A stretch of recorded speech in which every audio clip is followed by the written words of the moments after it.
ओम शांति। आज की मुरली 21 मार्च 2025। आज की मुरली में बाबा ने कहा, मीठे बच्चे, हाँ जी बाबा, तुम्हें यह योग बल से सारी सृष्टि को पावन बनाना है।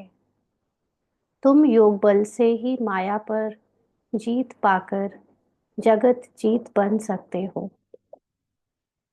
तो योग बल क्या होता है?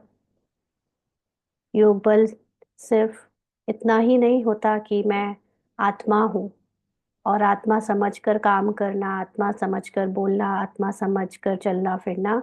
लेकिन योग बल का मतलब होता है कि जब मैं अपने को आत्मा निश्चय करके अपनी स्मृति में हमेशा आत्मा के शक्तियों को, आत्मा की महिमा को याद रखती हूँ, तो साथ साथ मुझे संसार में जो कुछ भी दिख रहा है, जो भी मुझे कहानी कैरेक्टर में रोल प्ले करना पड़ रहा है, जो भी बातें परिस्थितियां हमारे सामने आती हैं, उन सब को आत्मिक पवित्रता की दृष्टि से देखना, उनको पवित्रता की दृष्टि से हैंडल करना।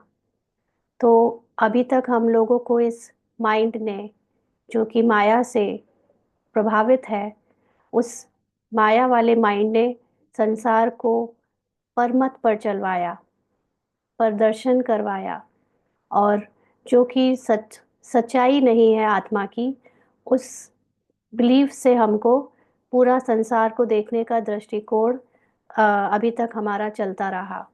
लेकिन अब जब बाबा हमें हमारा सत्य ज्ञान दे रहे हैं, तो जितना जितना हम अंतर्मुखी होते जाएंगे, हमको संसार जैसा दिख रहा है उसको उसको उसी तरह से जज ना करके, उसी तरह से बिलीव ना करके, पहले अंतर्मुखता में जाना पड़ेगा। और अंतर्मुखता में जाकर चेक करना पड़ेगा कि ये माइंड अभी कौन सा खेल खेल रहा है, ये माया मुझे किस तरह से बाहर की दुनिया को दिखा रही है। और अगर पकड़ पाए कि माया जिस तरह से संसार को दिखा रही है वो आत्मा का सत्य नहीं है, वो सतो प्रधान स्टेटस नहीं है, वो सतो प्रधान नज़रिया नहीं है, तो उसको चेक करना है और फिर अपने सत्य से उसको एक्सचेंज करना है, चेंज करना है। जितना जितना हम अटेंशन रखेंगे, जितनी हम सूक्ष्म से सूक्ष्म बातों पर, यहाँ तक कि सपनों पर भी अटेंशन रहेगा हमारा, कि कोई भी चीज़ को हम जो जैसी दिख रही है उसको एज इट इज़ ना ले, अंतर्मुखता में जाकर उसको सतो प्रधान स्मृति से अपने सत्य में टिक कर उसको चेंज करें, तब ये सृष्टि पावन बनती जाएगी।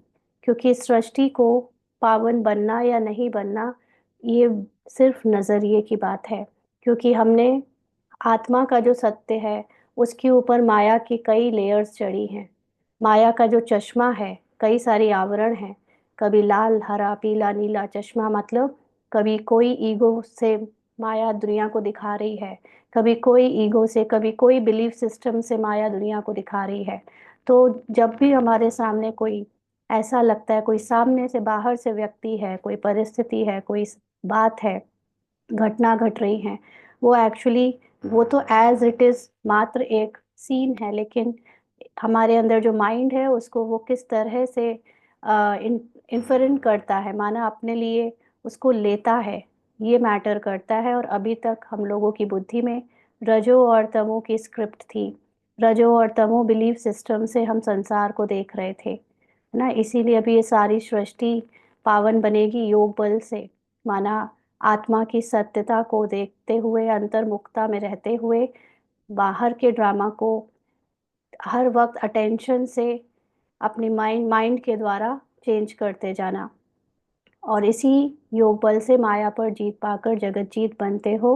माना जितना ज़्यादा हम अटेंशन रखते जाएंगे, उतना ही हमारे अंदर की जो माइंड द्वारा बनाई हुई माया है, हम उसको पहचान पाएंगे।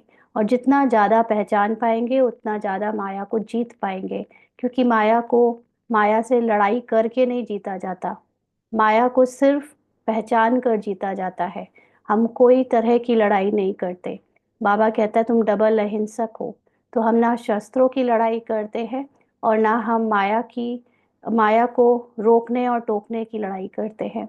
हम सिर्फ और सिर्फ माया को पहचानने के लिए अटेंशन रखते हैं, और जितना ज़्यादा हम माया को पहचान पाते हैं, माया अपने आप शांत होती जाती है, ख़त्म होती जाती है। तो इसलिए माया को जीतने के लिए योग बल, अपनी आत्मिक पावर को यूज़ करना है, अंतर्मुखता में जाना है, तो हम जगत जीत बन सकेंगे। जगत जीत का मतलब, जो संसार अभी हम पर हावी हो जाता है, हमें ऐसा लगता है कि हम संसार की एक छोटी सी आइडेंटिटी हैं, और संसार में जो हो रहा है उसका प्रभाव मुझ पर पड़ता है, उसकी जगह हम संसार में बहुत, हम जान जाते हैं कि हम बहुत ऊंचे हैं, संसार छोटा सा है, और हमारा प्रभाव संसार पर पड़ेगा। हम जैसा सोचेंगे वैसा संसार में होगा। ये होता है जगत जीत बनना, माना आप पर संसार का प्रभाव पड़ना बंद हो जाए। प्रश्न है, बाप का पार्ट क्या है? उस पार्ट को तुम बच्चों ने किस आधार पर जाना है? बाप का पार्ट क्या है?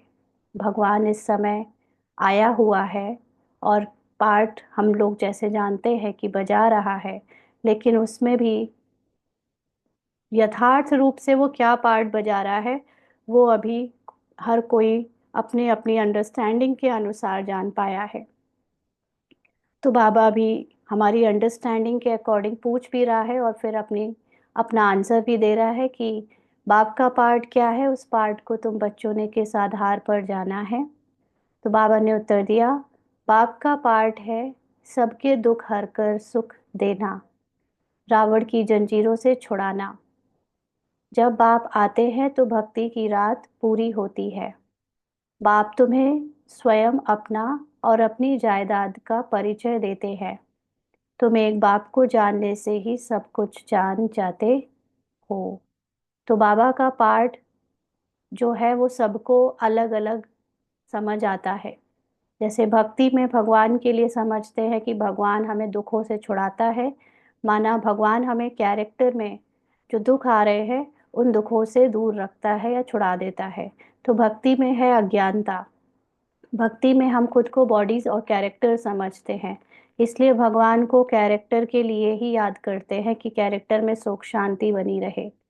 लेकिन फिर भगवान जब आता है तो वो हमें याद दिलाता है कि तुम आत्मा हो, तुम्हारा कैरेक्टर या रोल नहीं। तब हमको भगवान की जो दूसरी कर्तव्य की स्मृति बनती है हमारे अंदर, वो है कि भगवान हमको ज्ञान देकर हमारे विकर्मों से छुड़ाता है, हमारे देहभान से छुड़ाता है, तो हमें दुखों से मुक्ति मिलती है। ये एक ये स्मृति है। और जो सबसे यथार्थ स्मृति या समझ है बाबा के पार्ट की, वो ये कि भगवान जब आता है तो वो हमको ज्ञान देकर माया को पहचानना सिखाता है। रावण की जंजीरों से छुड़ाना मतलब हमारे ही अंदर इस माइंड में जितने भी बिलीफ सिस्टम हैं, माया के रूप में अनेक लेयर्स चढ़ी हुई हैं अलग अलग बिलीफ सिस्टम्स की। बाबा ये ज्ञान से उन बिलीफ सिस्टम को चेंज करता है। तो रावण के जंजीर माना जो अनेक बंधन, जो हमें दिखने में आता है कि बाहर के बंधन हैं, दूसरे लोग ने क्रिएट किया, बाहर वर्ल्ड में चेंज, बाहर दुनिया वाले कुछ कर रहे हैं, लेकिन एक्चुअली वो तो सिर्फ एक सीन है, घटना है, उसको हमारे इस माइंड ने अपने बिलीफ बनाकर बंधनों में बांधा है। तो माया यानी अपने माइंड के ऊपर जो लेयर्स चढ़ी हैं उसको पहचानना।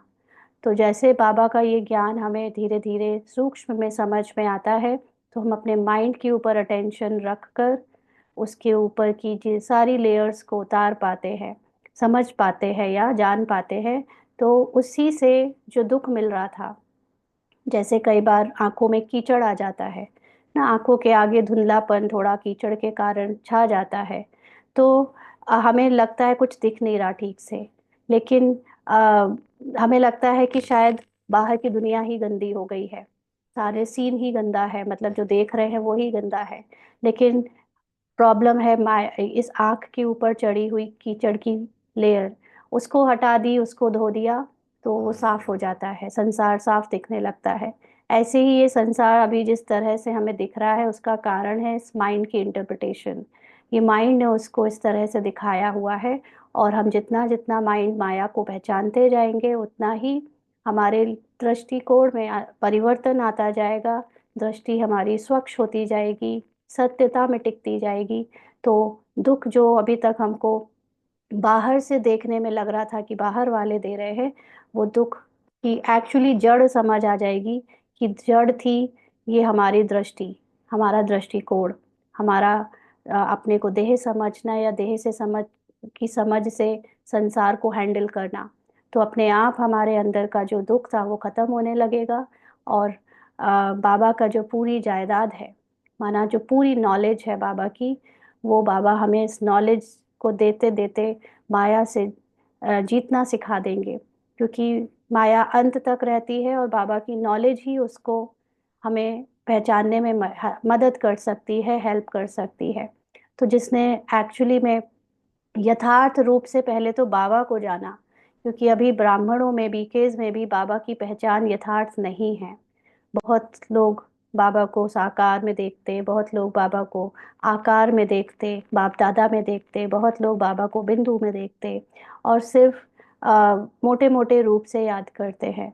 लेकिन बाबा की यथार्थ पहचान कि बाबा ज्ञान है, बाबा वो सत्य है जिससे हमें हमारे झूठे पर्दे दिखने शुरू हो जाते हैं।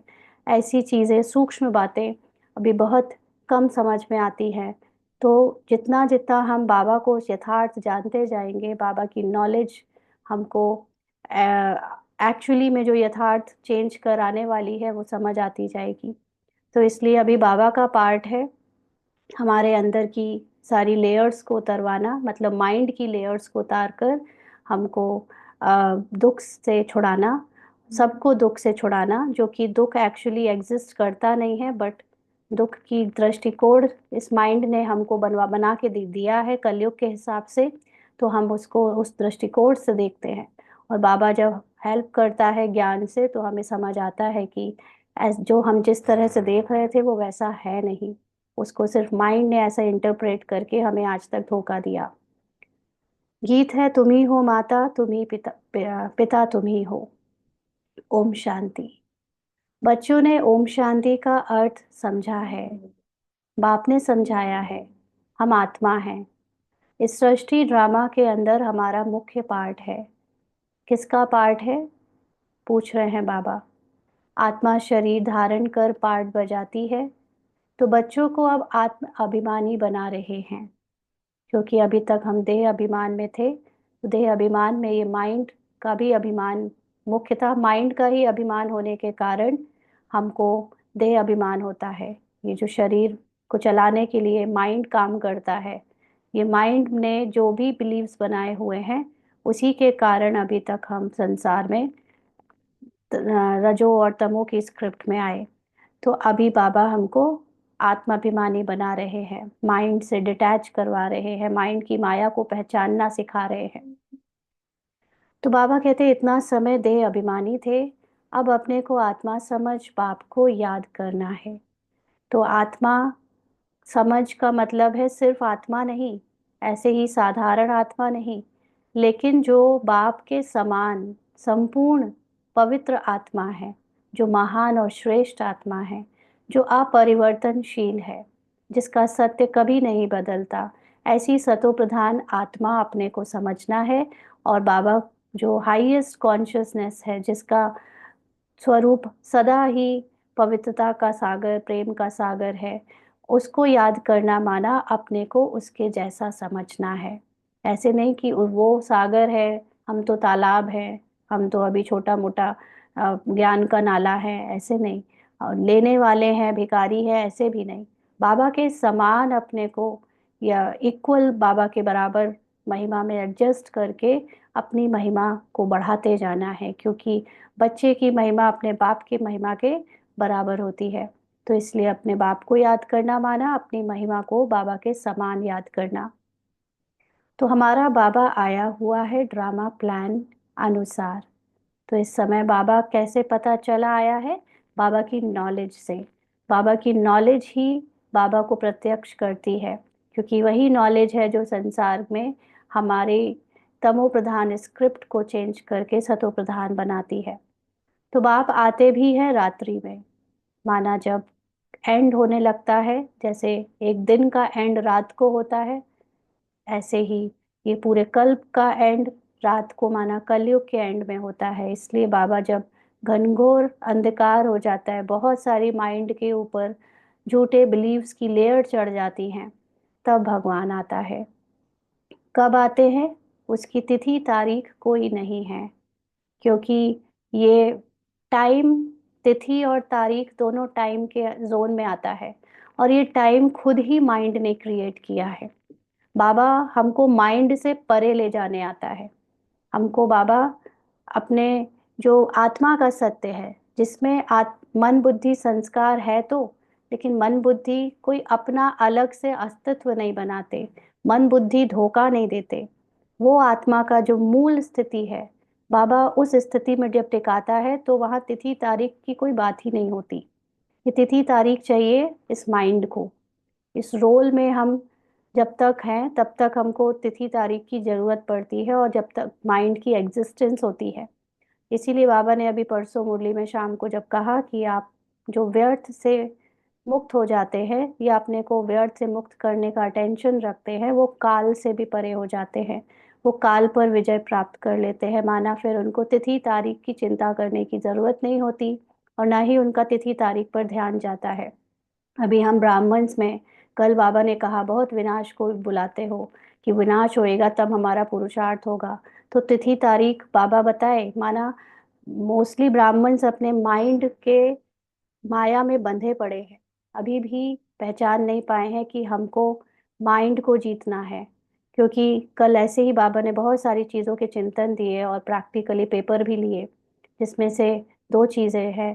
पहली ये कि हम लोग सूक्ष्म में जो ये बातें कहते, मतलब जो स्थूलता में हम लोगों ने धारणा करी है, जैसे भोजन की, है ना, कि भोजन में हमको बाहर का नहीं खाना है, दूसरों का बना हुआ नहीं खाना है, पतितों का बना नहीं खाना है। असल में हम ब्राह्मण स्थूलता में अटक के रह गए। इसका मीनिंग था सूक्ष्म। कल बाबा ने दिखाया कि तुमको भोजन अ, पतितों का नहीं खाना है, तामसिक या राजसिक नहीं खाना है। इसका मतलब है कि तुमको राजसिक और तामसिक थॉट्स, यानी विचार माइंड में जो आ रहे हैं उनको स्वीकार नहीं करना है, हमको उन्हें नहीं खाना है। ठीक है, स्थूल करना भी जरूरी है, क्योंकि हम खुद को अभी स्थूल ही समझते हैं। कहते जरूर है हम आत्मा है, हम आत्मा है, बट हम खुद को समझते ब्राह्मण शरीर वाला ही है ना। तो वो भी, वो तो करना ही है, उसमें कोई बात नहीं है। वो जब वो कर लिया, उसके आगे भी बढ़ना है। उसके आगे है सूक्ष्म भोजन की धारणा। सूक्ष्म भोजन में जो माइंड में आ रहे विचार है, उनको हर वक्त चेक करना है कि वो राजसिक क्वालिटी के हैं कि वो तामसिक क्वालिटी के हैं। तो ना हमको तामसिक क्वालिटी का भोजन स्वीकार करना है, ना राजसिक क्वालिटी का भोजन स्वीकार करना है। आएंगे, संकल्प आए नहीं ऐसा होगा ही नहीं, वो आएंगे, यही माया के आवरण है, यही माया की लेयर है। लेकिन हमको अटेंशन रखकर उसे पहचान लेना है। इवन ये टाइम कॉन्शियसनेस में जो वरी है, चिंता है, और भी ऐसी बहुत सारी डर है, भय है, ये सब राजसिक तामसिक संकल्प और फीलिंग्स हैं। इसकी हमको लिस्ट बनानी चाहिए, क्या क्या फीलिंग्स आती हैं जो राजसिक और तामसिक फीलिंग्स में, इमोशंस में, थॉट्स में आते हैं। जो भी चीज़ हमको विकारों के रूप में लगे, भारी करे, या जो भी हमको बॉडी कॉन्शियस में लाए, जो भी चीज़ें हमारी कमजोर, हमें हमारी हाईएस्ट ग्रेटनेस से नीचे उतारे, जैसे भय है, जैसे ईर्ष्या है, या दूसरों या किसी की बातों में आ जाना है, या लो फील करना, ये सब राजसिक तामसिक संकल्प हैं। इन्हें स्वीकार नहीं करना मतलब ये नहीं कि इनको रेजिस्ट करना है कि ये आए नहीं, लेकिन अटेंशन रखना है कि ये मेरे नहीं है ना। तो ये भोजन की धारणा सिर्फ स्थूल नहीं, सूक्ष्म भी करनी है। ऐसे ही आ, एक चीज और थी, अभी उसको याद नहीं आ रहा मुझे, एकदम से निकल गया, अभी अभी था याद। तो खैर, अभी तिथि तारीख की बात हो रही है।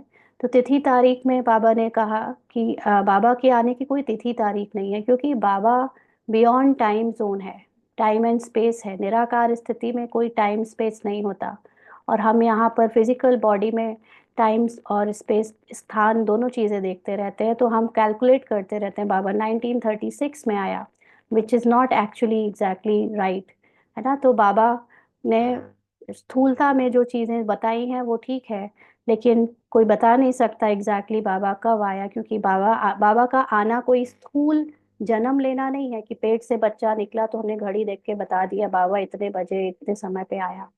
बाबा इज नॉलेज। बाबा की नॉलेज ब्रह्मा बाबा में कब से काम कर रही थी कोई नहीं कह सकता। सूक्ष्म रूप में बाबा के अंदर 1932 की भी डायरी हमने पढ़ी तो उसको देख के लगा कि बाबा उस वक्त भी शिव बाबा का की प्रवेशता ब्रह्मा के अंदर थी। नहीं तो जो डायरी बाबा ने लिखी है वो डायरी की जो मीनिंग है वो मुझे अब समझ में आ रही है, जबकि हमको इतने साल हो गए ज्ञान में।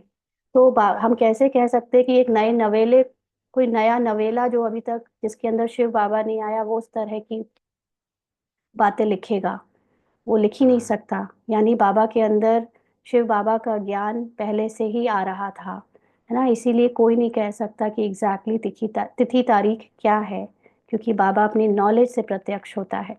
तो तिथि तारीख उनकी होती है जो लौकिक जन्म लेते हैं। बाबा ने लिख भी दिया, है ना, यहाँ पर बता भी दिया कि कोई बच्चा है क्या जो पैदा हुए तो उसकी तिथि तारीख निकाले।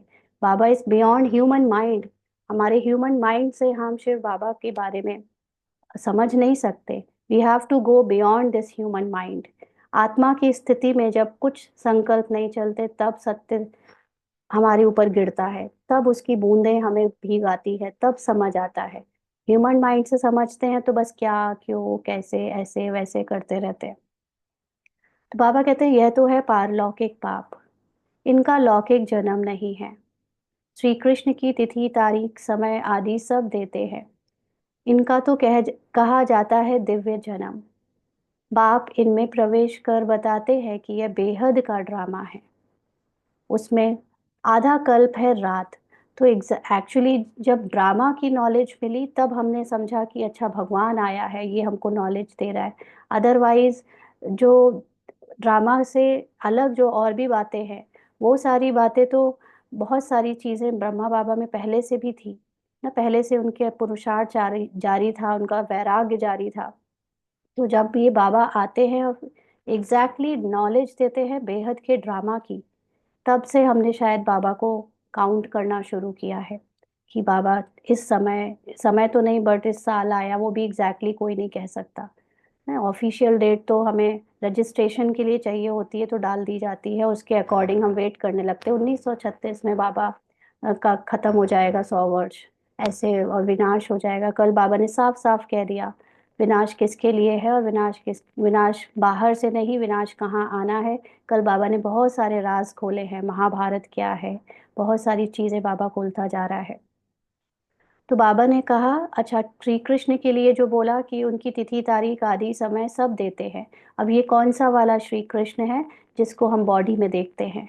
उन श्री कृष्ण का तो तिथि तारीख निकाल सकते हैं, लेकिन यहाँ पे बाबा का कहा जाता है दिव्य जन्म। दिव्य जन्म जिसको बुद्धि से नहीं समझा जा सकता, लेकिन उनका जन्म अलौकिक है। तो बाबा कहते हैं बाप इनमें प्रवेश कर बताते हैं कि यह बेहद का ड्रामा है, उसमें आधा कल्प है रात। जब रात अर्थात घोर अंधियारा होता है तब मैं आता हूँ। यानी जब नॉलेज की पूरी अंदर नॉलेज से खाली हो जाते हैं, सत्य बिल्कुल ही भूल जाता है, जिनचक मात्र सत्य अंदर नहीं रहता, तब भगवान आकर हमें सत्य से अवगत कराता है। तिथि तारीख कोई नहीं, इस समय भक्ति भी तमो प्रधान है। आधा कल्प है बेहद का दिन। बाप खुद कहते हैं मैंने इनमें प्रवेश किया है। गीता में है भगवान उवाच, परंतु भगवान मनुष्य हो नहीं सकता। श्री कृष्ण भी दैवी गुणों वाला है। यह मनुष्य लोक है, यह देवलोक नहीं है। यहाँ पर अभी कोई फिजिकल फॉर्म में श्री कृष्ण हो नहीं सकता, क्योंकि अभी हम लोगों जिस वर्ल्ड में पुरुषार्थ कर रहे हैं वो मनुष्य के वश है। यानी यहाँ पर हम माइंड के वश हैं, और जब तक हम माइंड के वश हैं तब तक श्री कृष्ण का जन्म फिजिकल फॉर्म में हो नहीं सकता। जब हम माइंड के वश होना बंद कर देते हैं तब श्री कृष्ण का जन्म होता है। इसका सूक्ष्म अर्थ यही है कि जब हम अपने माइंड की माया को पहचान जाते हैं तब हम माया पर विजय प्राप्त करते हैं। और इसीलिए माया पर विजय प्राप्त करना माना विकारों पर विजय प्राप्त करना, माना उस नाग के ऊपर डांस करना, जिसको श्री कृष्ण के रूप में दिखाया है कि वो नाग के ऊपर डांस कर रहे हैं। तो जब हमारे अंदर पूरी माया निकल जाती है, पूरी माया को हम देख कर जीत लेते हैं, तब श्री कृष्ण का जन्म होता है, माना तब हमारे अंदर डिविनिटी आती है, तब हमारा पूरा डिवाइन कैरेक्टर बनता है, और फिर उसके लिए बॉडी भी नई मिलती है, तब ये बॉडी नहीं मिलती। तो इस समय हर कोई नहीं कह सकता कि मैंने पूरी तरह माया को जीत लिया, क्योंकि हम सब अभी बीके हैं, ब्राह्मण हैं, पुरुषार्थी हैं, माया को अभी भी देख रहे हैं, और उससे पूरे अटेंशन के साथ ही आखिरी जन्म का पुरुषार्थ कर रहे हैं। गाते भी है ब्रह्मा देवताय नमः, विष्णु देवताय नमः, वह है सूक्ष्म वतनवासी। माना ये सब ब्रह्मा विष्णु शंकर हमारे सूक्ष्म संकल्पों की रचना है। माना संकल्पों में ही हमारे अंदर ब्रह्मा का नई दुनिया की स्थापना का कार्य चल रहा है। माना नए सतो प्रधान संकल्प के द्वारा नई सृष्टि रची जा रही है। फिर जो संकल्प बनते जा रहे हैं उनको वहां पर बने रहने के लिए विष्णु के द्वारा पालना का काम चल रहा है, सूक्ष्म में, सूक्ष्म शरीर यानी हमारे सूक्ष्म संकल्पों में। और शंकर यानी साथ साथ हमारी तमो प्रधानता के विनाश का काम भी चल रहा है, जिसको हम संकल्पों में अटेंशन रखकर अपनी स्क्रिप्ट में जो पुराने रजो और तमो संकल्प आते हैं उनको मर्ज करके खत्म करने का काम कर रहे हैं। तो ये है सूक्ष्म वतनवासी तीनों देवता, हमारे संकल्पों में इन तीनों का एक्शन चल रहा है।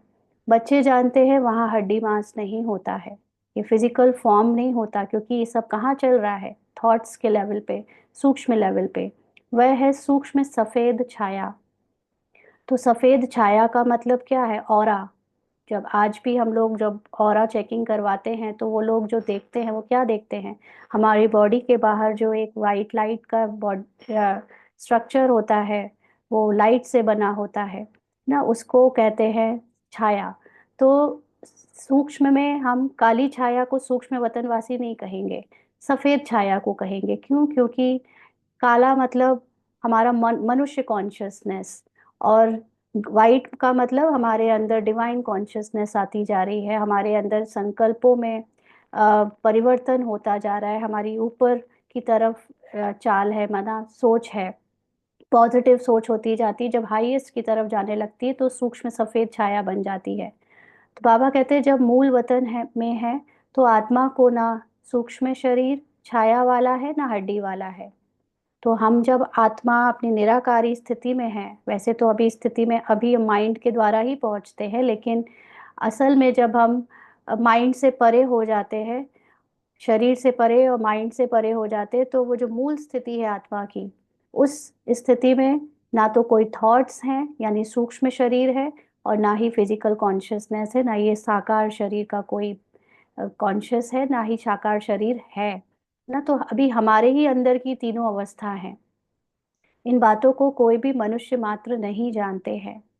मन के वश जब तक हैं तब तक नहीं जान सकते। इसीलिए ब्राह्मण्स में भी अभी हम माइंड के वश जब तक हद के माइंड से ज्ञान समझ रहे हैं तब तक समझ नहीं सकते। हमको लगेगा वो सूक्ष्म वतन ऊपर है बाहर है, मूल वतन सबसे ऊपर है बाहर है, और साकार लोग तो बिल्कुल है ही, दूर दूर तक फैला हुआ है जिसका कोई अंत नहीं है ना। तो जब उसका अंत नहीं है तो फिर उसके ऊपर सूक्ष्म और उसके ऊपर मूल कैसे हो सकता है, ये सब नहीं समझते। ह्यूमन माइंड को हर चीज टाइम और डिस्टेंस के अंदर ही समझ आ सकती है, और जब तक आपकी सोल कॉन्शियस नहीं है आप टाइम डिस्टेंस से परे की बातों को नहीं समझ सकते।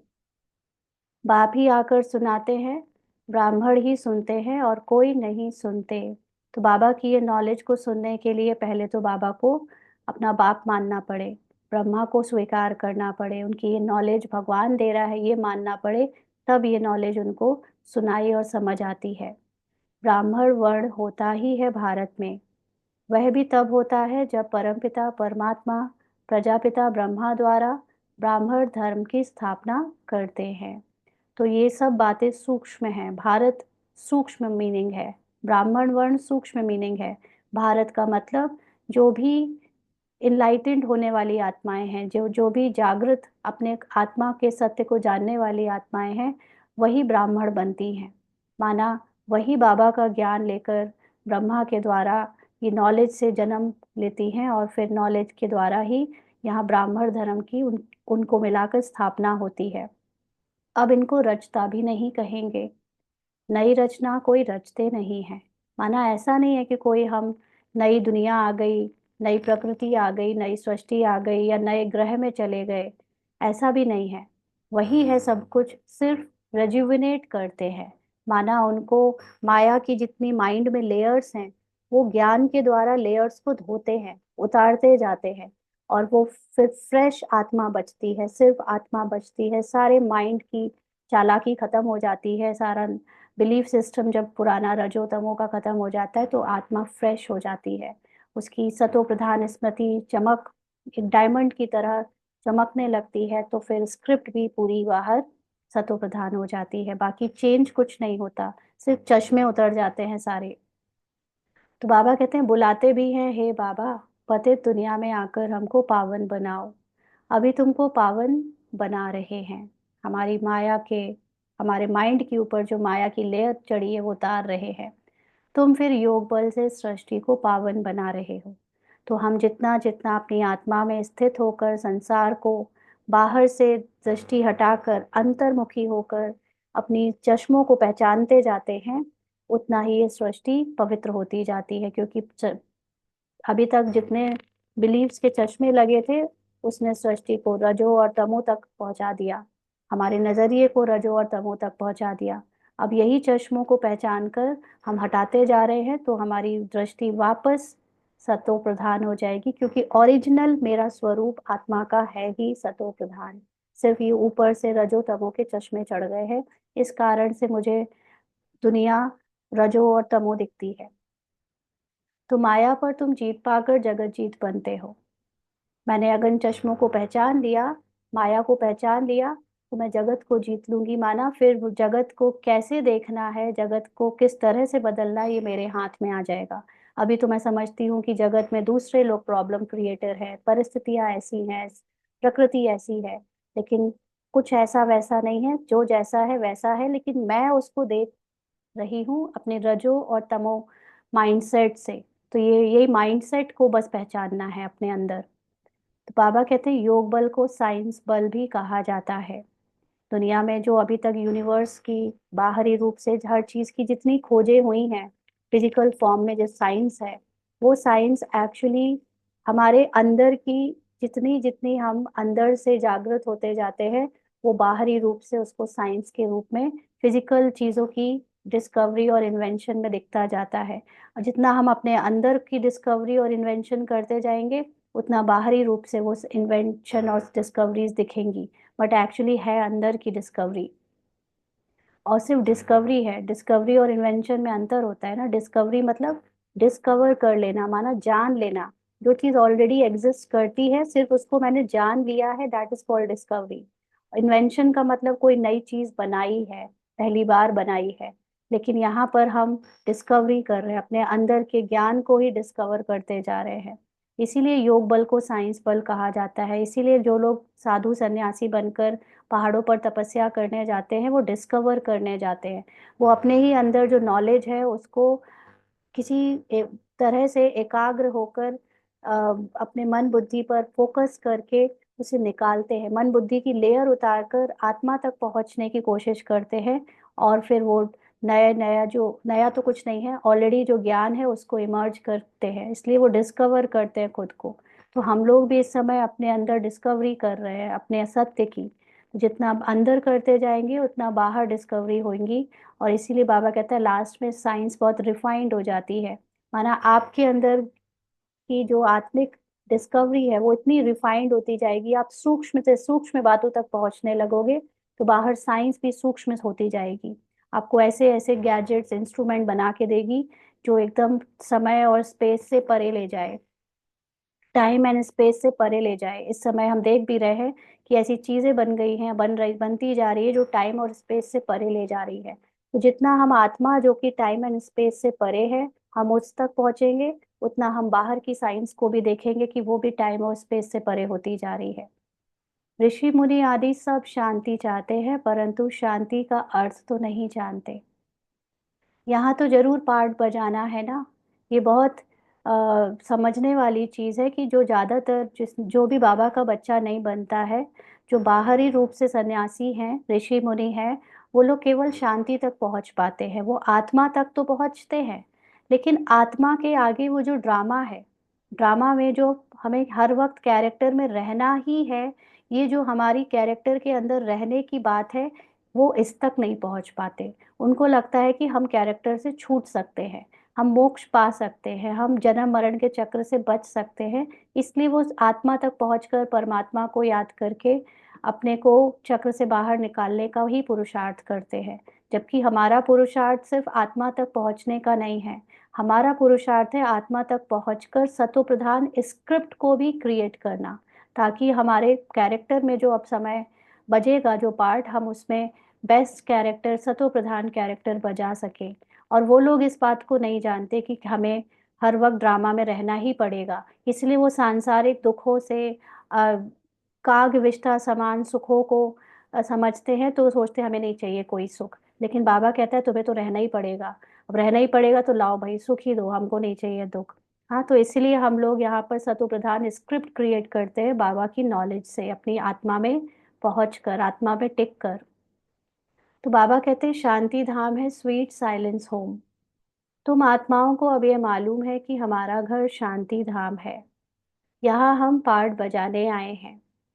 बाप को भी बुलाते हैं, हे पतित पावन दुख हरता सुख करता, आओ हमको इस रावण की जंजीरों से छुड़ाओ।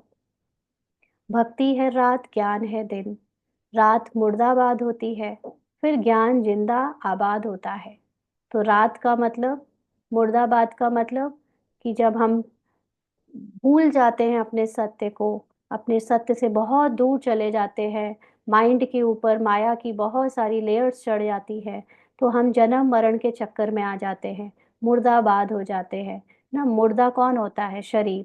और फिर जब हमें नॉलेज होती है, हम सेल्फ रियलाइजेशन करते जाते हैं, तो हमारी सोल कॉन्शियस स्थिति बनती जाती है, तो हम जिंदा आबाद हो जाते हैं। माना हम एवर प्रेजेंट आत्मा की स्थिति में इटर्नल अमर आत्मा हो जाते हैं। तो यह खेल है सुख और दुख का। जब तक बॉडी कॉन्शियस है तो दुख, जब सोल कॉन्शियस तो सुख। तुम जानते हो पहले हम स्वर्ग में थे, फिर उतरते उतरते आकर नीचे हेल में पड़े हैं। माना जब तक हम आत्माभिमानी थे तो हम बहुत ऊंचे थे, स्वर्ग मतलब हर चीज सबसे प्योरेस्ट फॉर्म में थी। और फिर जब माया के ऊपर के चश्मे चढ़ने शुरू हुए, तो हमारी इस चश्मों ने दिखाया कितना कीचड़ है, कितनी गंदगी है, विकारों में ही डूबे रहे। ये सारी चीजें चश्मों ने हमें दिखाई, तो हम हेल में जाकर गिर गए। कलयुग कब खलास होगा, फिर सतयुग कब आएगा, यह कोई नहीं जानते। क्यों? क्योंकि कलयुग और सतयुग को हम बाहर दुनिया में देख रहे हैं, स्थूल वर्ल्ड में देख रहे हैं। और अभी तक बहुत कोई शायद पहुंचा है कि कलयुग और सतयुग दोनों मेरे अंदर की बात है। सूक्ष्म में मेरे अंदर का कलयुग खत्म होते ही बाहर का कलयुग भी खत्म हो जाएगा, यह कोई नहीं जानते। तुम बाप को जानने से बाप द्वारा सब कुछ जान गए हो, है ना। कल बाबा ने इवनिंग में साफ कर दिया था कि विनाश किसके लिए हो रहा है। ये विनाश उनके लिए हो रहा है जो संपूर्णता की स्थिति तक पहुंच रहे हैं। जो संपूर्णता की स्थिति का पुरुषार्थ नहीं कर रहे, जो अलबेले बीके हैं, उनके लिए विनाश नहीं होगा, क्योंकि उनको अभी पुरुषार्थ करते रहना पड़ेगा, करते रहना पड़ेगा, जब तक वो संपूर्णता को समझ नहीं जाते, जब तक वो संपूर्णता तक पहुंच नहीं जाते। माना उनके लिए सफरिंग होती रहेगी, वो देह भान में बने रहेंगे जब तक वो अपने को संपूर्ण आत्मा समझ कर पुरुषार्थ नहीं करेंगे। वो क्योंकि अपनी संपूर्णता को पोस्टपोन कर देते हैं, अभी कोई बना कहाँ है, फ्यूचर में बनेगा, अभी तो बहुत समय बचा है, या जब विनाश होगा तो जल्दी जल्दी पुरुषार्थ कर लेंगे। बट विनाश तो उनके साथ सिर्फ उनका होने वाला है जो संपूर्णता को लेकर लक्ष्य और लक्षण के साथ चल रहे हैं, और उनके लिए स्क्रिप्ट चेंज हो जाएगी। बाकियों के लिए स्क्रिप्ट चेंज नहीं होगी, क्योंकि जो चश्मे अपने उतार ही नहीं रहा, उसके लिए कैसे माया खत्म हो जाएगी। अपने अपने चश्मे सबको खुद उतारने पड़ेंगे। मेरे चश्मे उतारने से दूसरों के चश्मे थोड़ी उतर जाएंगे। उनके लिए तो कलयुग का चश्मा, रजो स्क्रिप्ट का चश्मा चढ़ा ही रहेगा, अपने अपने चश्मे, इसीलिए इन नॉलेज से खुद को उतारने पड़ेंगे। तो बाबा कहते हैं तुम बाप को जानने से बाप द्वारा सब कुछ जान गए हो। मनुष्य भगवान को ढूंढने के लिए कितना धक्का खाते हैं, बाप को जानते ही नहीं। जाने तब जब बाप आकर अपना और जायदाद का परिचय दे। वर्षा बाप से ही मिलता है, माँ से नहीं। इनको मम्मा भी कहते हैं, परंतु इनसे वर्षा नहीं मिलता है। इनको याद भी नहीं करना है, अंडरलाइन। बाबा तो कहता है किसी देहधारी को याद नहीं करो, क्योंकि ये सारे कैरेक्टर हैं। चाहे वो ब्रह्मा का कैरेक्टर, चाहे वो मम्मा का कैरेक्टर, चाहे वो दादियों का कैरेक्टर। और हम लोग तो कितना बीके, एज अ बीके कितना याद करते हैं सबके कैरेक्टर को। ठीक है, एक बार किसी की जीवनी से हमने कोई शिक्षाएं ले ली, उनके पुरुषार्थ को देखा, जाना, इंस्पिरेशन ली। लेकिन बार बार वो कैरेक्टर को याद करते रहना, स्मृति दिवस बनाना, फिर उनके बारे में वो सब पूरे पूरे दिन सोचना, ये सारी चीजें हम आखिर अपने अंदर कब जाएंगे? अपनी वैल्यू को, अपनी सेल्फ डिस्कवरी कब करेंगे? उन्होंने तो पुरुषार्थ करके पा लिया अपनी हाईएस्ट अचीवमेंट। हम क्या सिर्फ उनको ही देखते रहेंगे? हम क्या अपनी अचीवमेंट को नहीं पाएंगे? हाँ, अपने अंदर के पुरुषार्थ कब करेंगे? इसलिए ये टाइम एंड स्पेस और बॉडी कॉन्शियसनेस, कैरेक्टर कॉन्शियसनेस, इन सब से परे जाना है। अंतर्मुखता का पुरुषार्थ करने की जरूरत है अभी।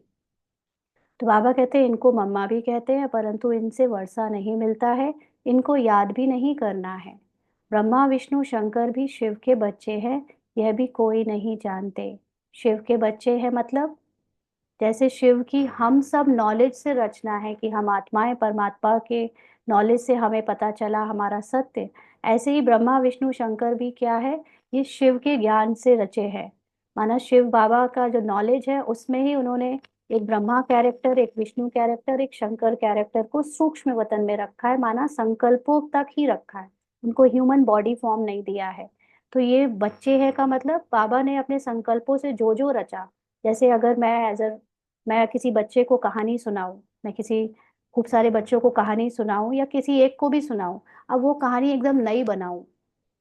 अभी वो कहानी कहीं लिखी नहीं गई, वो कहानी किसी ने पहले कभी नहीं बनाई ना सुनी। मैं अपनी कहानी क्रिएट करूं। अब उस कहानी में मैं उसमें जो भी कैरेक्टर डालूंगी, वो सब मेरे बच्चे होंगे।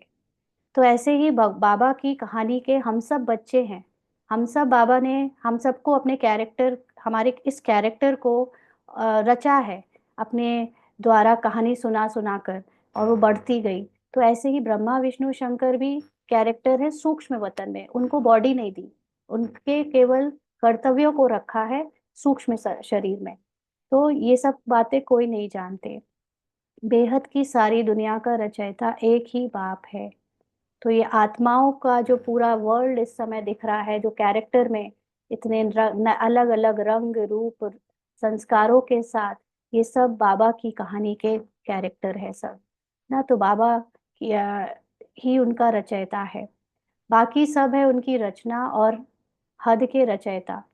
यानी हम सब एज अ कैरेक्टर अपने जो बच्चे कर रहे हैं उनके रचयिता है।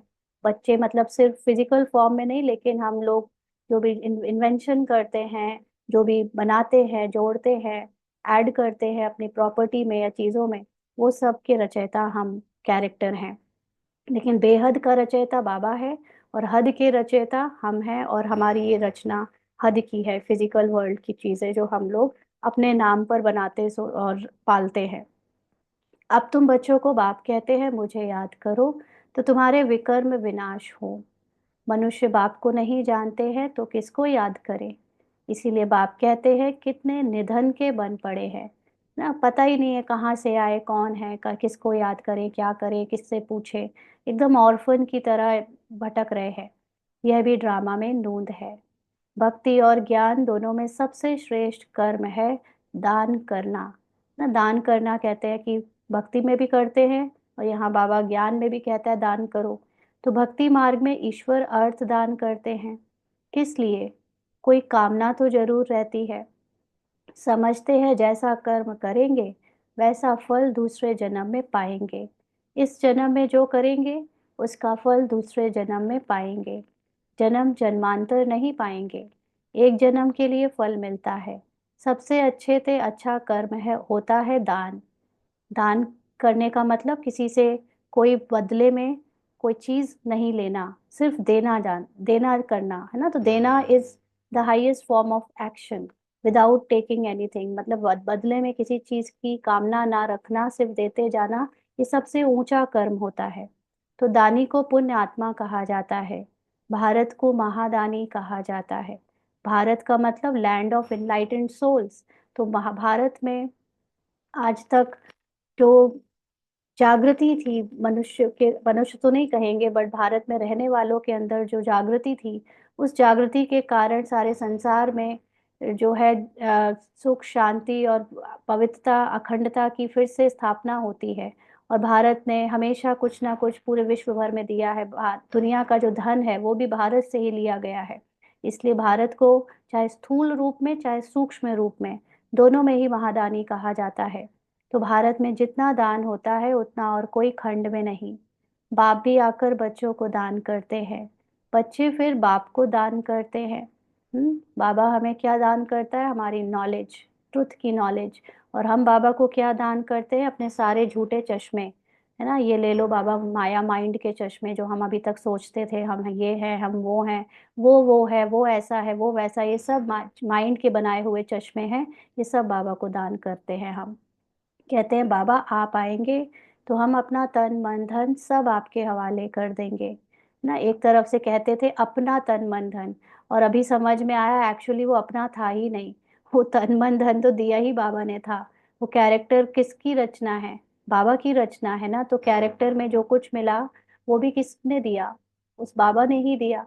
तो जो उसका है उसको हम अपना कहकर दान देंगे, ये तो बेवकूफी है ना। लेकिन हम समझते तो यही है कि अभी मैं अपना तन लगा रही हूँ सेवा में, अपना मन लगा रही हूँ, अपना धन लगा रही हूँ। बाबा की दी हुई चीज को पहले अपना कहती हूँ और फिर दान देती हूँ। तो ये भी हमारे अंदर बहुत बड़ा बॉडी कॉन्शियसनेस है ही जब उसका। तो फिर जब जब ये चीज आ जाती है तब तो फिर कोई बात ही नहीं है दान और ना दान देने की। तो बाबा कहते आप बगैर हमारा कोई नहीं, ऐसे हम बच्चे बाबा को बोलते थे। बाप भी कहते हैं मेरे लिए तुम बच्चे ही हो। मुझे कहते हैं, मुझे कहते ही हैं हेवनली गॉड फादर, अर्थात स्वर्ग की स्थापना करने वाले। मैं आकर तुमको स्वर्ग की बादशाही देता हूँ। बच्चे मेरे अर्थ सब कुछ दे देते हैं। बाबा सब कुछ आपका है। भक्ति मार्ग में भी कहते हैं बाबा यह सब कुछ आपका दिया हुआ है। फिर वह चला जाता है तो दुखी हो जाते हैं। अगर सच्चे दिल से हमको ये रियलाइजेशन है कि एक्चुअली वो बाबा का ही था, मेरा नहीं था कभी भी, तो मुझे उन चीज़ों के जाने से दुखी नहीं होना चाहिए ना। जैसे कल किसी सिस्टर ने शाम को बोला कि फाइनेंस आपको बहुत फाइनेंशियल लॉसेस हो रहे हैं, आप दुखी थे। हाँ, तो ये दिखाता है कि आपके अंदर उन चीज़ों को लेकर मैंपन था कि ये मेरा है। भले ही कहते रहते थे बाबा आपका है, बाबा आपका है, लेकिन जब चला गया तो फिर दुखी क्यों हुए? अगर वो बाबा का था तो, है ना। तो यही चीज़ें हमें माया के चश्मे हैं। माया हमको दिखाती है कि ये धन तुम्हारा है, तुम इसको संभाल के रखना, और कह देना बाबा से कि बाबा तुम्हारा है ना। तो ये यही चश्मों को पहचानने के लिए परिस्थितियां आती हैं।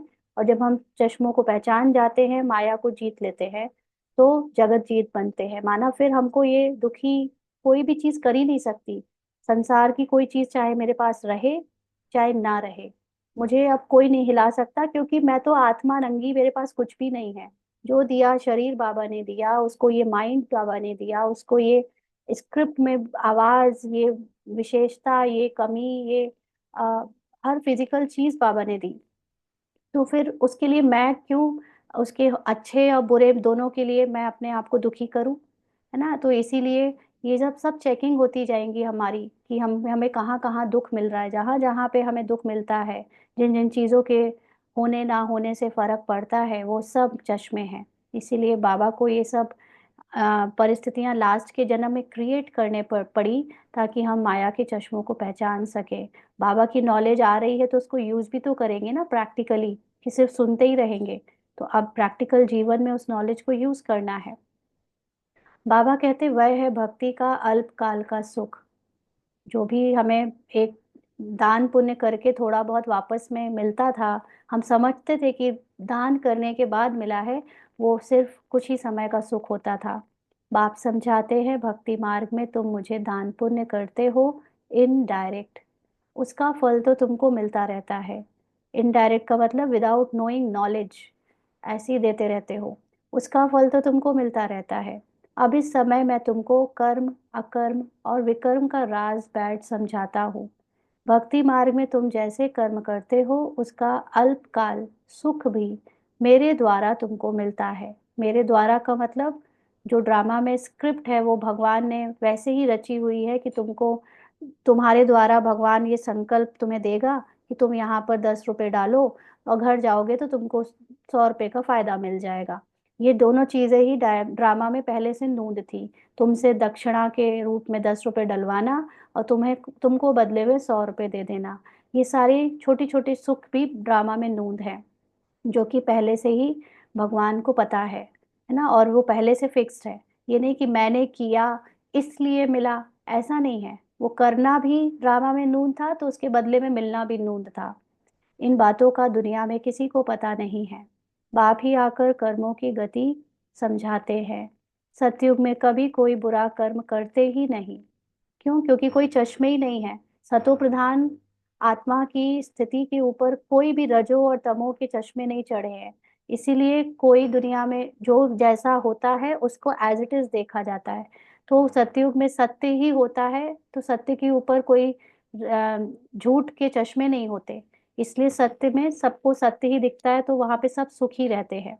और जब सत्य के ऊपर चश्मे लग जाते हैं, हम झूठी नजरों से उसको देखने लगते हैं। फॉर एग्जाम्पल, कोई हो बहुत सुंदर और किसी ने दूसरे ने चश्मा लगा रखा हो काला, और वो उसको काले, उसको देखने में लगे कि अरे ये तो काला है ना। किसी ने चश्मा लगा रखा हो टेढ़े मेढ़े ग्लासेस का, तो किसी को किसी की नाक टेढ़ी दिखे, आंख कानी दिखे, और फिर वो कहे तुम तो काने हो, तुम तो आंख, तुम्हारे तो शरीर बेकार है, तुम तो काले हो। अब वो तो जैसा है वैसा है, सुंदर है, सत्य है, लेकिन तुम्हारे चश्मों ने उसको ऐसा बना दिया। इसीलिए हमारे संसार में देखो, अभी मार्केटिंग होती है, एडवर्टीजमेंट होती है, तो दिखाते हैं कि ऐसी स्किन के ऊपर ये क्रीम लगाओ तो ऐसा हो जाएगा, ऐसे रंग रूप के ऊपर कितना हम जाते हैं। तो ये सारी जो फिजिकल कॉन्शियसनेस है, ये चश्मे हैं, है ना। तो ये सारे चश्मों को पहचान कर उतारते जाना है। तो सतयुग में कभी कोई बुरा कर्म करते ही नहीं, क्योंकि कोई चश्मा ही नहीं लगाता। सदैव सुख ही सुख है वहां, सब सत्य जो है जैसा है वैसा ही स्वीकार होता है सबको। याद भी करते हैं सुख धाम स्वर्ग को, अभी बैठे हैं नर्क में, फिर भी कह देते हैं फलाना स्वर्ग पधारा।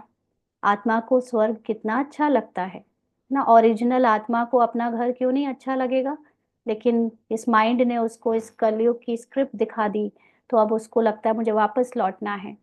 आत्मा ही कहती है ना फलाना स्वर्ग पधारा, परंतु तमो प्रधान होने के कारण आत्मा कहती है, मतलब आत्मा का माइंड कहता है ना। ये स्वर्ग और नरक किसने क्रिएट किए? ये भी ह्यूमन माइंड ने क्रिएट किए। परंतु तमो प्रधान होने के कारण उनको कुछ पता नहीं पड़ता है कि स्वर्ग क्या, नर्क क्या है। बेहद का बाप कहते हैं तुम सब कितने तमो प्रधान बन गए हो। ड्रामा को तो जानते नहीं, समझते भी हैं। सृष्टि का चक्र फिरता है तो जरूर हूबहू फिरेगा ना। वह सिर्फ कहने मात्र कह देते हैं। अभी यह है संगम युग, इस एक ही संगम युग का गायन है। क्योंकि इसी संगम युग में चश्मे उतरते हैं, बाकी सब में चश्मे चढ़ाए जाते हैं। सतयुग से त्रेता में जब हम आ जाते हैं तो एक दो चश्मे पहन लेते हैं। त्रेता से द्वापर में जाते हैं तो और चश्मे पहन लेते हैं, मतलब दृष्टिकोण के ऊपर लेयर चढ़ती जाती है अभिमान और ईगो की। और ऐसे ही कलयुग के समय के संगम पर भी, बट ये लास्ट संगम युग है जिसमें हमारे सारे चश्मे उतारे जाते हैं माइंड के। तो आधा कल्प देवताओं का राज्य चलता है, फिर वह राज्य कहाँ चला जाता, कौन जीत लेते हैं, यह भी किसी को पता नहीं। बाप कहते हैं रावण जीत लेता है। रावण का मतलब देह अभिमान ना, अपने को बॉडी समझ दुनिया को जो रजो और तमो स्क्रिप्ट से देखते चले जाते हैं, वो जीत लेता है। उन्होंने फिर देवताओं और असुरों की लड़ाई बैठ दिखाई है। तो एक्चुअली सूक्ष्म में वाकई में हमारे अंदर की देवताई स्क्रिप्ट यानी सतो प्रधान स्क्रिप्ट और हमारे अंदर की तमो प्रधान आसुरी स्क्रिप्ट की लड़ाई है। लेकिन एक्चुअली कोई लड़ाई नहीं करते हैं, अंदर सिर्फ अटेंशन रखा जाता है। हमको लड़ाई तो बिल्कुल नहीं करनी, हम डबल अहिंसक है। ना बाहर वाली लड़ाई करनी है, ना अंदर वाली लड़ाई करनी है। अंदर सिर्फ और सिर्फ माया को पहचानना है। बाबा की नॉलेज के तलवार से या नॉलेज की ज्वाला से हमें उस माया को पहचान कर मर्ज यानी भस्म करते जाना है। तो लड़ाई की बात नहीं है, सिर्फ असुरों को समाप्त करने के लिए देवताओं का जागना जरूरी है, बस। अब बाप समझाते हैं 5 विकारों रूपी रावण से हारते हैं, फिर जीत भी पाते हैं रावण पर। तुम तो पूज्य थे, फिर पुजारी पतित बन जाते हो, तो रावण से हारे ना। यह तुम्हारा दुश्मन होने के कारण तुम सदैव जलाते आए हो, परंतु तुमको पता नहीं है ना। हमने उसको फिजिकल फॉर्म दे के बाहर की दुनिया में जला दिया। अंदर से हम चाहना रखते थे कि हमारे अंदर की बुराई खत्म हो जाए, लेकिन उसको बाहर स्थूल रूप में खत्म कर दिया। अंदर की बुराई को खत्म कर नहीं पाए, क्योंकि ड्रामा में भगवान का ज्ञान अभी तक मिला नहीं था, नूंद नहीं थी खत्म करने की। अब वो ज्ञान मिला है, तो अब हम अंदर के रावण को जला रहे हैं। अब बाप समझाते हैं, रावण के कारण तुम पतित बने हो। ये देह अभिमान, ये झूठे चश्मों के कारण हम पतित बने हैं। इन विकारों को ही माया कहा जाता है ना। ये चश्मे क्या दिखाते हैं? मैं कामी हूँ, मैं क्रोधी हूँ, मैं लालची हूँ, दूसरे भी वैसे ही हैं। तो ये सब अलग अलग विकारों के चश्मे देह को देखकर पहने जाते हैं। माया जीत, जगत जीत, यह रावण सबसे पुराना दुश्मन है। अभी श्रीमत से तुम इन 5 विकारों पर जीत पाते हो। श्रीमत का मतलब अपने को आत्मा समझ बाबा को याद करना। बाप आए हैं जीत पहनाने, यह खेल है ना। तो इसको जब नियम समझ आ जाए, खेलना समझ आ जाए, माया पहचाननी आ जाए, तो खेल में कितना मजा आता है। खेल में हारने में मजा नहीं आता ना, खेल में जीतने में मजा आता है। तो जीतेंगे कब? जब रूल्स अच्छे से पता चलेंगे, जब खेलना आ जाएगा। तो हम जब अपने ओपोनेंट प्लेयर्स को समझ जाएंगे, तो खेल में जीत होने लगती है।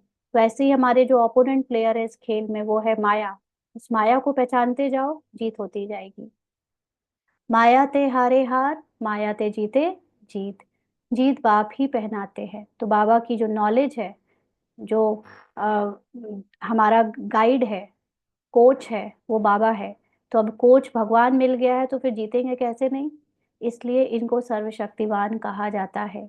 रावण भी कम शक्तिवान नहीं है, परंतु वह दुख देते हैं, इसलिए गायन नहीं है ना। रावण यानी माया भी इक्वली ओपोनेंट, स्ट्रॉन्ग प्लेयर है। लेकिन क्योंकि वो जीतती नहीं है, हार जाती है, अब उसके हारने का समय आ गया है।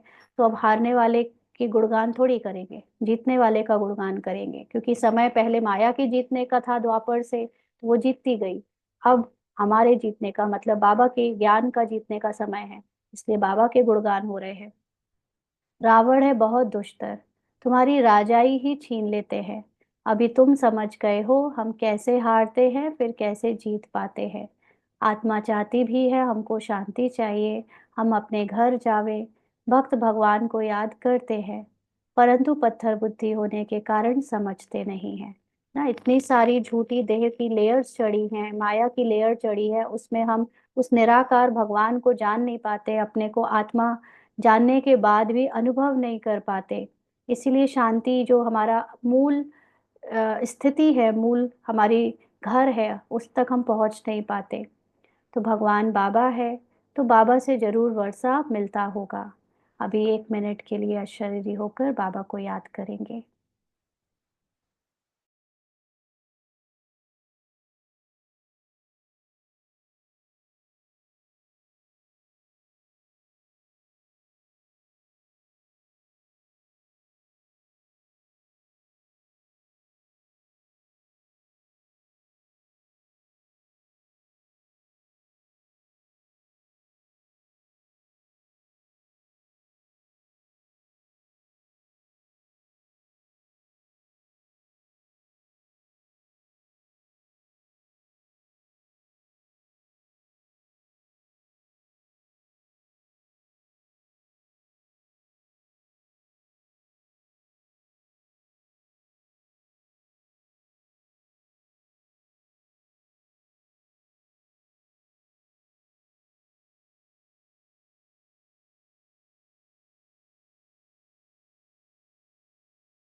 आगे बाबा कहते हैं,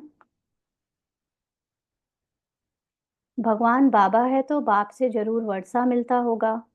मिलता भी जरूर है, परंतु कब मिलता है, फिर कैसे गवाते हैं, यह नहीं जानते हैं। बाप कहते हैं, मैं इस ब्रह्मा तन द्वारा तुमको बैठ समझाता हूँ। मुझे भी ऑर्गन्स चाहिए ना। मुझे अपनी कर्मेंद्रियां तो है नहीं, सूक्ष्म वतन में भी कर्मेंद्रियां हैं। चलते फिरते जैसे मूवी, बाइस्कोप होता है। यह मूवी टॉकी बाइस्कोप निकले हैं तो बाप को भी समझाने में सहज होता है।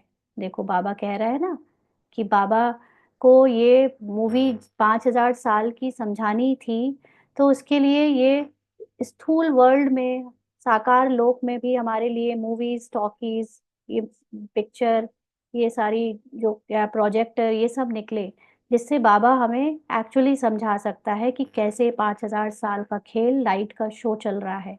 जैसे मूवी में भी सब कुछ शो के रूप में होता है, कोई रियल में अंदर घुसे नहीं होते एक्टर, चलने वाले, बोलने वाले, दौड़ने वाले, लेकिन वो लाइट के इमेजेस दिखती हैं और वो सब लोग एक्टिंग करते हुए रियल लगते हैं। ऐसे ही यहाँ पर भी हम जो ये स्थूल शरीर समझते हैं खुद को, वो आत्मा के लिए अलग अलग चश्मा पहने होने के कारण उसको लेयर ये रियल लगती है, ये स्थूल शरीर रियल लगता है, ये स्थूल जगत टच करने वाला रियल लगता है। जैसे 3D वो पहन लो चश्मा, तो वो जो ऊपर सामने इमेजेस हैं वो लगता है वो रियल में आपके ऊपर गिर रही हैं, वो रियल में पानी की बूंदें आपके ऊपर टपक रही हैं, तितली उड़ रही है। तो ऐसे ही हमारे माया ने हमारे ऊपर इतने चश्मे पहनाए हैं कि हमको ये सारी चीजें एकदम रियल लगती है ना। तो ये सब भी अभी साइंस ने जो इजाद किया है, हम लोग देखते हैं बच्चों को ले जाते हैं वहां पर बच्चों के प्ले स्टोर में खेलने, तो वो चश्मा पहनाकर उनको ऐसे ऐसे ट्रेन से चलाते हैं, 5D 7D और पता नहीं कितने डी आ गए, तो ऐसा लगता है सच में आप ट्रेन में चल रहे हो, फिर नीचे गए, फिर ऊपर हुए, कितना रियल लगता है। तो ये सारी चीजें हमारे माइंड की वो चश्मे हैं जो हमको इस दुनिया को रियल दिखा रहे हैं। बाकी सच्चाई में ऐसा ये सब चीजें नहीं है, सत्य सिर्फ आत्मा है। तो बाबा कहते, उन्हों उन्हों का है बाहुबल, तुम्हारा है योग बल। फिजिकल दुनिया में फिजिकल चीजों का बल दिखाते हैं बाहुबल, और तुम्हारे अंदर है नॉलेज से अपनी आत्मा की शक्ति। उस आत्मा की शक्ति से तुम नॉलेज से बाहर की चीजों को चेंज करते हो। वह दो भाई भी अगर आपस में मिल जाएं तो विश्व पर राज्य कर सकते हैं, परंतु अभी तो फूट पड़ी हुई है। तुम बच्चों को साइलेंस का शुद्ध घमंड रहना चाहिए ना। अभी फिजिकल वर्ल्ड में यूएस और यूएसएसआर मिल जाए तो क्या हो, एक बड़ा वर्ल्ड बन जाए, बट वो सारी फिजिकल चीजें हो ही नहीं सकती, ड्रामा में नूंद नहीं है। हमारे अंदर साइलेंस के बल से हम सब कुछ क्रिएट कर सकते हैं, इस चीज का हमारे अंदर घमंड होना चाहिए।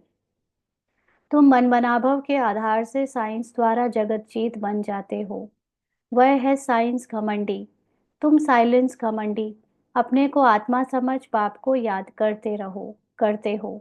याद से तुम सतो प्रधान बन जाएंगे। जितना नॉलेज समझ आती जाएगी, आत्मा की सूक्ष्म रहस्य खुलते जाएंगे, और आपको आपके माइंड के द्वारा बनाए गए चश्मों से मुक्ति मिल जाएगी। तो स्क्रिप्ट जो थी जैसी, एक्चुअली स्क्रिप्ट तो सब झूठी ही होती है, लेकिन तुम आत्मा जो सत्य थे, तुमको वो सत्य मिल जाएगा, तो संसार को भी तुम उस सत्य से देखना शुरू कर दोगे, तो सब कुछ सतो प्रधान दिखेगा। बहुत सहज उपाय बताते हैं, तुम जानते हो। शिव बाबा आए हैं हम बच्चों को फिर से स्वर्ग का वर्षा देने। तुम्हारा जो भी कलयुगी कर्म बंधन है, बाप कहते हैं उनको भूल जाओ। अंडरलाइन, ये कर्म बंधन किसने बनाया? ये माइंड ने बनाया। इसलिए अभी माइंड को पहचानो और उस कर्म बंधन से निकल आओ। मतलब ये नहीं कि शरीर से छोड़ना है, एक्चुअली शरीर के कैरेक्टर में जो भी लोग मिले हैं, जिनके साथ हमारा उठना बैठना, खाना पीना, चलना फिरना या संबंधों में आना होता है, वो सब बंधन नहीं है। वो तो मात्र एक घटनाएं हैं जो घटित होती है। मैं किसी के लिए, मेरा कैरेक्टर खाना बना रहा है, वो खाना खा रहे हैं, ये तो घटना घटी, हो एक सीन क्रिएट हुआ, बट मैंने उसमें खुद को पत्नी के बंधन में बांधकर अपने को ये समझा करना ही पड़ेगा। मैंने फिर उसमें बच्चे का बंधन बांधकर इसके लिए मुझे जिम्मेदारी करनी ही पड़ेगी, ये बंधन माइंड ने बांध लिया। बाकी घटनाएं तो ड्रामा में पहले से नूंद है कि एक कैरेक्टर का, उसका कैरेक्टर बच्चा होगा, उसके लिए वो कैरेक्टर सारा बाजार जाएगा, उसका काम करेगा, खाना देगा, उसके स्कूल में एडमिशन कराएगा, होमवर्क कराएगा, ये सारा कैरेक्टर में सीन बाय एक एक सीन नूंद है, पहले से बजेगा, अपने आप हो रहा है सब। लेकिन उसमें मैं कर रहा हूँ, मेरा बच्चा है, मैंने उसके लिए करना है, ये सारे जो माइंड ने चश्मे पहना दिए हैं, ये झूठे चश्मे बंधन है, इसको भूल जाओ। 5 विकार भी मुझे दान दे दो, बाबा कहते। यहाँ तक कि ये जो काम क्रोध लोभ मोह अहंकार है, ये भी तुम्हारा नहीं है, ये भी बाबा को दे दो।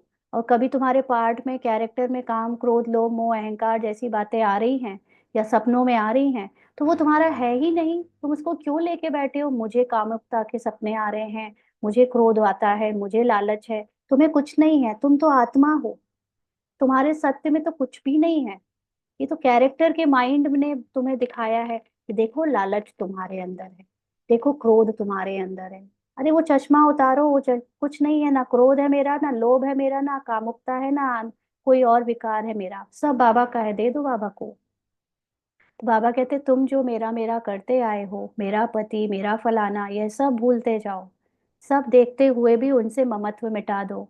यह बात बच्चों को ही समझाते हैं। जो बाप को जानते ही नहीं, वह तो इस भाषा को भी समझ ना सके, है ना। कई बार कोई नए लोग हमें कहते हैं आप क्या बोलती हो, ये क्या है, क्या इस तरह, हमें तो कुछ समझ ही नहीं आता। तो बाबा की भाषा भी दूसरे लोग नहीं समझ सकते जब तक वो सोल को ना समझे। बाप आकर मनुष्य से देवता बनाते हैं। देवताएं होते ही सतयुग में है, कलयुग में होते हैं मनुष्य। अभी तक उनकी निशानियां हैं, अर्थात चित्र है। मुझे कहते ही है पतित पावन, मैं तो डिग्रेड होता नहीं हूँ। तुम कहते हो हम पावन थे, फिर डिग्रेड होकर पतित बने हैं। क्योंकि परम आत्मा नॉलेज कभी नहीं भूलता। हम आत्माओं में जो माइंड है, वो स्क्रिप्ट अनुसार भूल जाता है अपने सत्य सोर्स को, इसलिए डिग्रेड हो जाता है। अब आप आकर पावन बन बा, अब आप आकर पावन बनाओ तो हम अपने घर में जाएं। तो बाबा आता है, बाबा हमें सत्य की नॉलेज देता है, तो माइंड फिर से सारे चश्मे उतार के अपने आत्मा में मर्ज हो जाता है। यह है स्पिरिचुअल नॉलेज, अविनाशी ज्ञान रत्न है ना।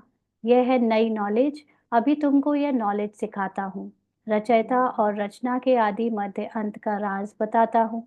अभी यह तो है पुरानी दुनिया, इसमें तुम्हारे जो भी मित्र संबंधी आदि हैं, देह सहित सबसे ममत्व निकाल दो। क्यों? क्योंकि ये सारे संबंधी, ये सारी दुनिया, ये पूरी कहानी मेरे माइंड ने क्रिएट की है। और वो सब वही करेंगे, वही सोचेंगे जो मेरा माइंड सोचेगा कि कर रहे हैं, सोच रहे हैं। अगर मैंने उसको माइंड को पहचान लिया, झूठी स्क्रिप्ट को पहचान लिया कि ये जो दिख रहा है, दिखने में जैसा आ रहा है वो वैसा है नहीं, ये माइंड मुझे वैसा दिखा रहा है, तो मुझे खेल खेलना आ जाएगा। इसीलिए मुझे फिर सबसे डिटैचमेंट करते जानी है। डिटैचमेंट का मतलब उनके साथ पार्ट में कैरेक्टर में जो हो रहा है वो भले होता रहे, लेकिन मुझे उनके बारे में सोचना नहीं है। मुझे मैंने ऐसे क्यों किया, मैंने उनके साथ ऐसे क्यों बोला, मैंने उनको ये दिया या नहीं दिया, ये सब चीजों को सोचना नहीं है। वो तो कैरेक्टर में जो होना होगा होता रहेगा। मेरा ममत्व सिर्फ बाबा से लगा रहे, अपने हाईएस्ट कॉन्शियसनेस से रहे। तो अभी तुम बच्चे अपना सब कुछ पाप हवाले करते हो। पाप फिर स्वर्ग की बादशाही 21 जन्मों के लिए तुम्हारे हवाले कर देते हैं। लेन देन तो होती है ना। बाप तुमको 21 जन्मों के लिए राज्य भाग देते हैं। 21 जन्म 21 पीढ़ी गाए जाते हैं ना। अर्थात 21 जन्म पूरी लाइफ चलती है। बीच में कभी शरीर छूट नहीं सकता। क्योंकि जब सोल कॉन्शियस हो जाते हैं तो मृत्यु और जन्म की बात खत्म, टाइम की बात खत्म, टाइम स्पेस की बात खत्म। तो सतयुग में जो देवी देवता होते हैं, वो इन सब चीजों से परे होते हैं। इसीलिए वहां पर ना कोई एक्सीडेंट होता है, क्योंकि स्पेस की कॉन्शियस नहीं होते। स्पेस कॉन्शियस होना मतलब गाड़ी ने आके घेर दिया, हाँ तो एक्सीडेंट हो गया। वहां पे स्पेस कॉन्शियस भी नहीं है, वहां टाइम कॉन्शियस भी नहीं है, वहां बॉडी कॉन्शियस भी नहीं है। तो ये जो जितनी चीजें टाइम बॉडी स्पेस से होती है, वो चीजें जब है ही नहीं, तो वहां पे वो उन चीजों की रिलेटेड एक्सीडेंट्स ही नहीं होते। तो अभी जब वहां पर शरीर ऐसे छूटता नहीं, बीच में एज पूरी होती जाती है। एज का मतलब हम अभी इस ह्यूमन माइंड से एज कह रहे हैं, वहां तो एज को कहेंगे भी नहीं कि ये 20 साल का है कि वो 80 साल का है। अकाले मृत्यु नहीं होती। तुम अमर बन और अमरपुरी के मालिक बनते हो। तुमको कभी काल खा ना सके। अभी तुम मरने के लिए पुरुषार्थ कर रहे हो। कौन सा मरना?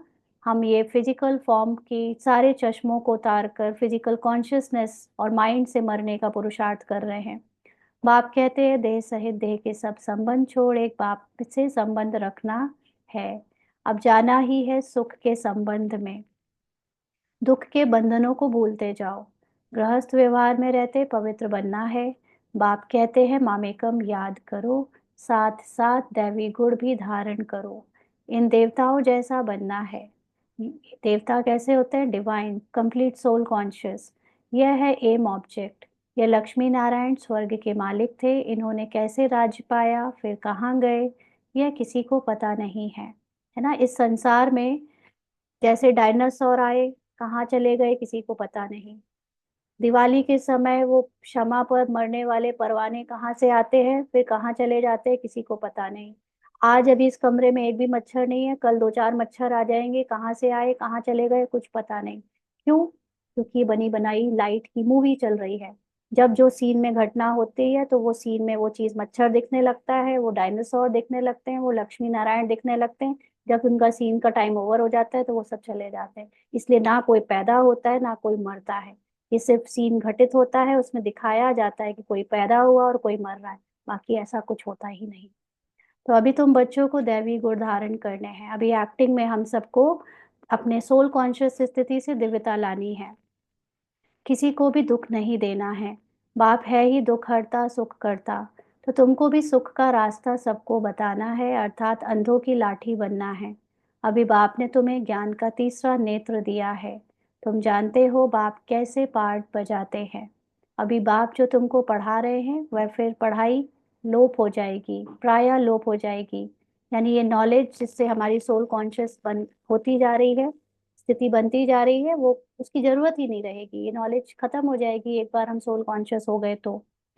क्योंकि माया के चश्मे उतर जाएंगे सारे। तो देवताओं में ये नॉलेज रहती नहीं। देवताओं का के ऊपर एक भी चश्मा नहीं होता तो नॉलेज की भी जरूरत नहीं होती। तुम ब्रह्मामुख वंशावली ब्राह्मणी रचता और रचना के ज्ञान को जानते हो, और कोई जान नहीं सकते। अंडरलाइन। हम सोचे कि मेरा पति ज्ञान में क्यों नहीं आ रहा, मेरे सास ससुर ज्ञान में क्यों नहीं आ रहे, मेरे रिश्तेदार क्यों नहीं ज्ञान में आ रहे। अरे वो तुम्हारी रचना है। तुम्हारे माइंड ने उनको क्रिएट किया है, उनको जरूरत ही नहीं है नॉलेज की। तुम्हें ये नॉलेज हो गई, तुम अपनी रचना को बदल लो, सब बदल जाएगा। उनको नॉलेज की जरूरत तब हो ना वो स्थूल हो। स्थूल कोई है ही नहीं। सब मेरे माइंड की क्रिएटेड स्थूल दिखने वाली दुनिया है, बट वो स्थूल है नहीं। इसीलिए हम जो सोचते रहते हैं वो ज्ञान में क्यों नहीं, मैं अकेले घर में ज्ञान में क्यों चल रहा हूँ। भाई तुम ही अकेले तो हो, और कोई है भी तो नहीं। वो तो देखने में आता है कि ये भी है वो भी है, संसार है। तो सारा संसार तुम्हारे अंदर है। तो बाबा कहते हैं तुम ब्रह्मा मुख वंशावली ब्राह्मणी रचता और रचना के ज्ञान को जानते हो, और कोई जान नहीं सकते। इन लक्ष्मी नारायण आदि में भी अगर यह ज्ञान होता तो परंपरा से चला आता। वहां ज्ञान की दरकार ही नहीं रहती, क्योंकि वहां है ही सदगति। तुम अभी तुम सब कुछ बाप को दान देते हो, फिर बाप तुमको 21 जन्मों के लिए सब कुछ दे देते हैं। है ना। जैसे बच्चा किसी के घर में खेलने जाए और उनके घर का सारे टॉयज उठा के चल पड़े, तो घर घर वाला कहता है भैया बच्चे रख दो सारे टॉयज यहाँ पे ना। तो उसको फिर क्या लालच देते हैं, अच्छा तुम यहाँ रखोगे ना तो बाहर तुमको चॉकलेट्स दिलाएंगे, बाहर तुमको हम ये सारे गिफ्ट देंगे। तो वो फिर प्यार से रख देता है। ऐसे ही हम सब ने यहाँ 5,000 साल खेल खेला। ये कॉस्ट्यूम, ये रिश्ते नाते, जितनी चीजें जोड़ी, हमको लगता है हम ये साथ लेके जाएंगे। तो बाबा कहते बच्चे दे दो ना, तुम्हारा कैरेक्टर अभी यहाँ ओवर हुआ, ये कॉस्ट्यूम वगैरह सब उतार दो, माइंड वाइंड की स्क्रिप्ट सब दे दो, तुम्हें मैं नई स्क्रिप्ट दे दूंगा। तो हम कहते अच्छा बाबा ले लो। है ना। तो एक्चुअली दिया उसी ने था, उसी का था।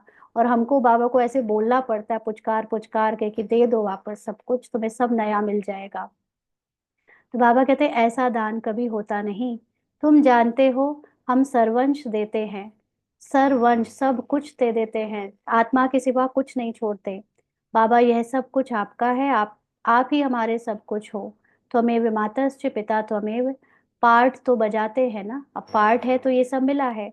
बच्चों को एडॉप्ट भी करते हैं, फिर खुद ही पढ़ाते हैं, फिर खुद ही गुरु बन सबको ले जाते हैं। कहते हैं मुझे याद करो तो पावन बन जाएंगे, फिर तुमको साथ ले जाऊंगा। यह यज्ञ रचा हुआ है, यह है शिव ज्ञान यज्ञ। इसमें तुम तन मन धन सब स्वाहा कर देते हो, खुशी से सब अर्पण हो जाता है, बाकी आत्मा रह जाती है। बाबा बस हम अब आपकी श्रीमत पर ही चलेंगे। बाप कहते हैं गृहस्थ व्यवहार में रहते पवित्र बनना है। 60 वर्ष की आयु जब होती है तो वानप्रस्थ अवस्था में जाने की तैयारी करते हैं, परंतु वह कोई वापस जाने के लिए थोड़ी तैयारी करते हैं। अभी तुम सदगुरु को का मंत्र लेते हो मन मना भव। भगवान उवाच, तुम मुझे याद करो तो तुम्हारे विक्रम विनाश होंगे। माना तुम्हारे चश्मे उतरते जाएंगे, माया को तुम पहचानने लगोगे तो माया भी खत्म हो जाएगी। सबको कहो आप सबकी वानप्रस्थ अवस्था है। शिव बाबा को याद करो, अब जाना है अपने घर। अच्छा, मीठे मीठे सिकी लदे बच्चों प्रति माता पिता बाप दादा का याद प्यार और गुड मॉर्निंग। रूहानी बाप की रूहानी बच्चों को नमस्ते। हम रूहानी बच्चों की रूहानी बाप दादा को याद प्यार गुड मॉर्निंग और नमस्ते बाबा। शुक्रिया। थैंक यू बाबा। धारणा के लिए मुख्य सार। पहला पॉइंट, कलयुगी सर्व कर्म बंधनों को बुद्धि से भूल 5 विकारों का दान कर आत्मा को सतो प्रधान बनाना है। तो ये माइंड के द्वारा जितने भी चीजों को विकार रूपी मोह, ममता, अहंकार, लालच, काम, इच्छाएं, वासनाएं, ये सारे चश्मे माया ने पहनाए हैं हमको। ना तो हमारे अंदर कोई इच्छा है, ना हमारे अंदर कोई कामना है, ना हमारे अंदर कोई काम विकार है, ना हमारे अंदर कोई लालच है, ना अहंकार है। ये हमारा सत्य है ही नहीं।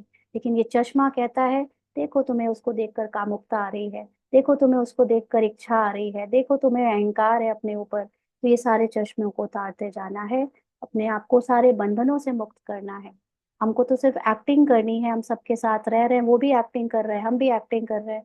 लेकिन वो एक्टिंग में ममता का चश्मा जो पहना हुआ है कि मुझे उससे प्यार है इसलिए मैं उसके लिए कुछ कर रही हूँ, ये चश्मा उतारना है। तो एक ही साइलेंस के शुद्ध घमंड में रहना है। मैं आत्मा सिर्फ और सिर्फ साइलेंस हूँ। ना मेरा कोई है, ना मैं कोई हूँ। मैं सिर्फ आत्मा हूँ और मैं बाबा की हूँ। बस इतना घमंड होना चाहिए। इस रुद्र यज्ञ में खुशी से अपना तन मन धन सब अर्पण कर सफल करना है। इस समय सब कुछ बाप हवाले कर 21 जन्मों की बादशाही बाप से ले लेनी है।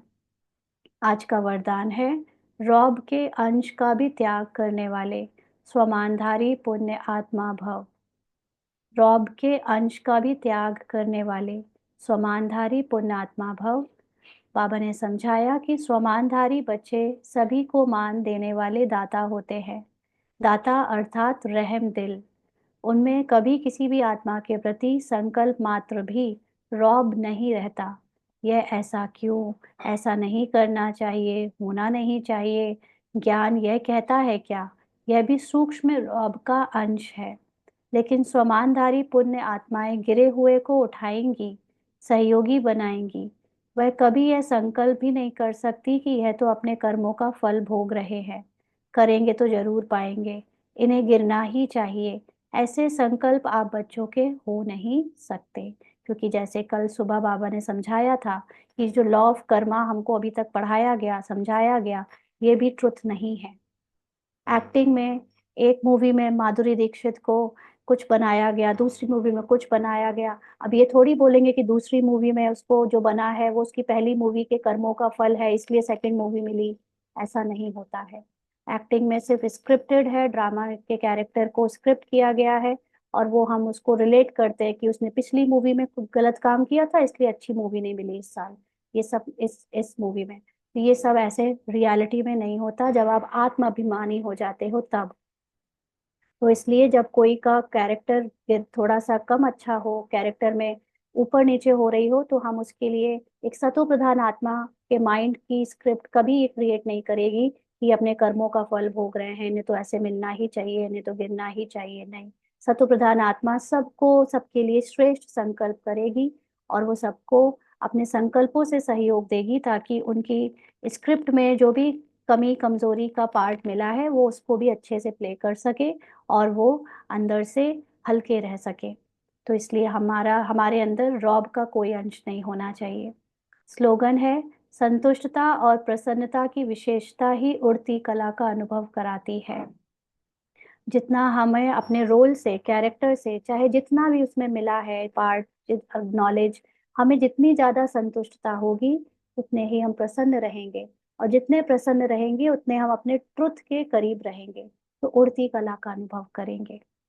आज के अव्यक्त इशारे हैं, सत्यता के शक्ति की निशानी है निर्भयता। अगर हम चेक करना चाहें कि हम कितना सोल कॉन्शियस होते जा रहे हैं, तो हम चेक कर सकते हैं अपनी निर्भयता के पैरामीटर से कि हमको डर लगना कितना बंद हुआ है। हमें कितनी चीजों से डर पहले लगता था, अब नहीं लगता है। हमारी निर्भयता बढ़ती जा रही है, माना हम सत्यता के करीब पहुंच रहे हैं। कहा जाता है सच तो बिठो नच, अर्थात सत्यता की शक्ति वाला सदा बेफिक्र निश्चिंत होने के कारण, निर्भय होने के कारण खुशी में नाचता रहेगा। यदि अपने संस्कार व संकल्प कमजोर हैं, तो वह कमजोरी ही मन की स्थिति को हलचल में लाती है। यानी हमें जो दूसरों से भय लगता है, वो एक्चुअली वो भयभीत कराने वाला नहीं है। ये मेरे थॉट्स ने, मेरे माइंड ने ऐसे चश्मा चढ़ाया कि मुझे वो ऐसे दिखाता है कि वो बुरा है, वो कुछ कर देगा, वो तुम्हें कुछ बोल देगा, तुम्हारे खिलाफ कुछ ऐसे वैसे एक्शन ले लेगा। तो वो चश्मा मुझे डराता है। और असल में वो सिर्फ, उसने तो दो शब्द बोले तो एक्शन खत्म, उसका सीन खत्म। बट उसके बारे में बाद में हम जज करना और उसको सोच सोच के दुखी होना या डरना, ये इस माया ने किया। इसीलिए जो अपनी कमजोरी है, माया का चश्मा है, उसको अगर पहचान लिया तो हमारी स्थिति हलचल में नहीं आएगी। इसलिए पहले अपनी सूक्ष्म कमजोरियों को अविनाशी रुद्र यज्ञ में स्वाहा करो। माना ये सूक्ष्म जितने चश्मे हमने पहन रखे हैं, दूसरों के प्रति दृष्टिकोण बना रखा है, उसको बाबा के ज्ञान से, अविनाशी रुद्र ज्ञान यज्ञ से, उस ज्ञान से उसको स्वाहा करो। मतलब उसको, उससे निजात पाओ, उससे मुक्त होते जाओ। अच्छा, ओम शांति। हाँ जी, हम ज्यादा देर नहीं, 5-7 मिनट आपको कोई पॉइंट सुनाने हैं तो फटाफट से सुना दें। जैसे फिर से खेतों में बोनी करने के लिए हम बीज साफ करके रखते हैं, वैसे बाबा हमारी सफाई करके स्वर्ग की स्थापना करते हैं। वेरी गुड जी। ओम हाँ जी, शांति श्वेता सर। दीदी। दीदी आज हमें जो भी भोजन की धारणा करनी है, उसमें सूक्ष्म रूप में ये भी धारणा करनी है कि हमें तामसी और राजसी विचारों रूपी भोजन को स्वीकार नहीं करना है। मतलब उससे अपनी पहचान नहीं बनानी है, वो है तो अटेंशन रखना। हाँ जी, शांति। और बताएंगे।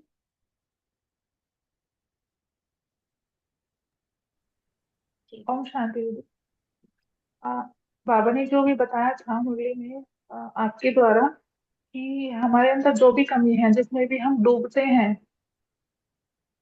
बॉडी कॉन्शियस हो जाते हैं, तो उसको भी नोट करके हमें हटाना है। कि जैसे भी बहुत सारी चीजों में मैं डूब जाती हूँ, कि ये पाठ करते करते ना ऐसे कोई बोलचाल में भी आती हूँ, तो उसमें डूब जाती हूँ कि मैं कर रही हूँ, फिर दोबारा निकलती हूँ कि नहीं मैं नहीं, ये तो ये कर रही है। तो इस तरह से जब सोने उठने का पार्ट होता है इसका, तो भी डूब जाती हूँ कि नहीं, मन कहता है नहीं सो जा, तो फिर ये सो जाती हूँ। तब इस तरह से होता है, तो उसमें भी नोट करके हमें निकालना है इससे। देखिए, सोना थोड़ा सा प्रॉब्लम नहीं है। सोना तो मात्र एक घटना है, घट गई, शरीर सो गया, उसमें दिक्कत क्या है। लेकिन ये माइंड जो उसके खिलाफ ऐसे एक थॉट क्रिएट कर रहा है, ये सोना अच्छी बात नहीं, दोबारा सोने को बाबा ने मना किया, ये माइंड का चश्मा है। ये माइंड ने एक नेगेटिव थॉट क्रिएट किया। ये सोचना कि सोना इज रॉन्ग हैबिट। ये रॉन्ग और राइट का डिस्क्रिप्शन या ये डिवीजन कौन करता है? ये माइंड करता है। ये पहचानो, समझ रहे हो? सोना is not problem. Problem is कि इस माइंड ने जज क्यों किया सोने को गलत। आप उस समय आत्मा को भी तो याद कर सकते थे, बाबा को भी तो याद कर सकते थे। उस वक्त माइंड ने आपको ये थॉट देकर इसमें डुबो के क्यों रखा कि सोना है कि नहीं सोना है। ये थॉट एक्शन हुआ, घटना घटी, खत्म, अभी बाबा को याद करो।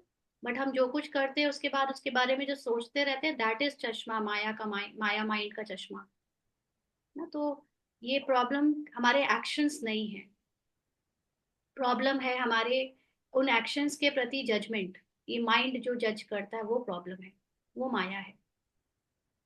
ठीक है जी। हाँ जी, और किसी को सुनाना है? ओम दीदी शांति। धीरे धीरे। हाँ। बाबा ने आज बोला कि बाप सर्वशक्तिमान है, तो माया भी 2 युग से सर्वशक्तिमान रही है, लेकिन अब उसके हारने का टाइम आ गया है, इसलिए वो घबरा रही है। हम्म। तो बाप सर्वशक्तिवान है का मतलब बाबा की नॉलेज अगर शक्तिशाली है कि आपको वो माया से निकाल सकती है, तो माया की, देह भान की, माइंड की भी शक्ति बहुत है, वो भी आपको देह भान में फिर डाल सकती है। तो इसलिए दोनों की शक्ति इक्वल है। जितना बाबा की नॉलेज की शक्ति, उतनी माया की शक्ति। लेकिन दीदी अब तो माया हारने का ही टाइम आ ही गया ना उसका अब। हाँ गया ना, इसलिए बाबा की नॉलेज हमें हेल्प कर रही है, बट वो भी जैसे हमें डुबोती है बार बार, लेकिन हाँ, फाइनली तो डुबोती उसको तो है हारना है। वैसे। हाँ, फाइनली हाँ तो उसको जी। हारना है। जी। ठीक है। ओम जी दीपक ब्रदर। ओम ओम शांति। बाबा कहते हैं कि वास्तव में ये दुनिया सतो प्रधान है, और रजो तमो के चश्मे से जब हम पहन लेते हैं तो हमें ये दुनिया दूसरी दिखने लगती है, लेकिन जो तमो प्रधान दिखने लगती है, लेकिन ये दुनिया वैसे सतो प्रधान है। जी दीपक भाई। ओम शांति थी। जो बाबा ने आज उसमें बोला है एंड में कि निर्भयता, निर्भयता यही हुआ ना कि जो भी घटना घटित हो रही है ठीक है, लेकिन जो माया उसके लिए क्रिएट करके मुझे चश्मे पहनाने की कोशिश कर रही है, अब मैं वो समझ गई हूँ और वो अब मैं पहनती नहीं हूँ, और उसको उल्टा गेम की तरह लेती हूँ कि अच्छा इसने अब ये वाली चीज दिखाई है, और उस केस में हम प्रसन्न रहते हैं। तो इसी यही प्रोसेस है ना बेसिकली राइट। कि हाँ जी। जी। पहचानते जाना तो आपको अगली बार डर नहीं लगेगा। जैसे सांप तो सांप है, उसने करना क्या है, लेकिन उस सांप से डरो डरो डरो, ये माया माइंड ने क्रिएट किया। क्यों डरे भाई? जरूरी है क्या हर हम्म। बार सांप से डरना है? तो ये हम्म। लोगों ने सिखाया सांप दिखे तो डरना जरूर चाहिए। तो ये हम्म। माइंड, ये झूठी स्क्रिप्ट है। सतो प्रधान आत्मा हम्म। सांप से कभी डरेगी? कभी नहीं। शेर से डरेगी? नहीं। क्यों? क्योंकि उसको अंदर ये प्रोग्रामिंग ही नहीं है कि इन चीजों को देख के डरना चाहिए। एक बच्चा कभी डरता है सांप से, शेर से? वो तो खेलने लगेगा हम्म। वही। क्यों? उसके अंदर सतो हम्म। प्रधानता है। श्रद्धा दीदी। अच्छा, वो तो आप बता चुके हो। ओके, ठीक है जी। और किसी को सुनाना है? ज्ञान का भी सूक्ष्म रौब है, बिल्कुल सही। ज्ञान जिंदाबाद और भक्ति मुर्दाबाद। ठीक है। हाँ जी। अमृत वेला मिस हो रहा है, इसको कैसे ले? अमृत वेला मिस होने की चिंता मत करो। आप चिंता करो कि जब आप होश में हो तब आप बाबा को कितना याद करते हो। ये अमृत वेला मिस होना, ये जो थॉट है, ये भी माया ने, माइंड ने क्रिएट किया है। जैसे अभी हमने भोजन के बारे में सूक्ष्म बाबा ने बात बताई कि सिर्फ स्थूल भोजन में रजो और तामसिक नहीं छोड़ना है, सूक्ष्म संकल्पों को भी छोड़ना है। तो ये जो छोड़ना, ये जो मिस हो गया, ये राजसिक थॉट है, तामसिक थॉट है, या सतो प्रधान थॉट है? ये गिल्ट करना, पश्चाताप करना, कौन सा थॉट है? रजो, तमो या सतो?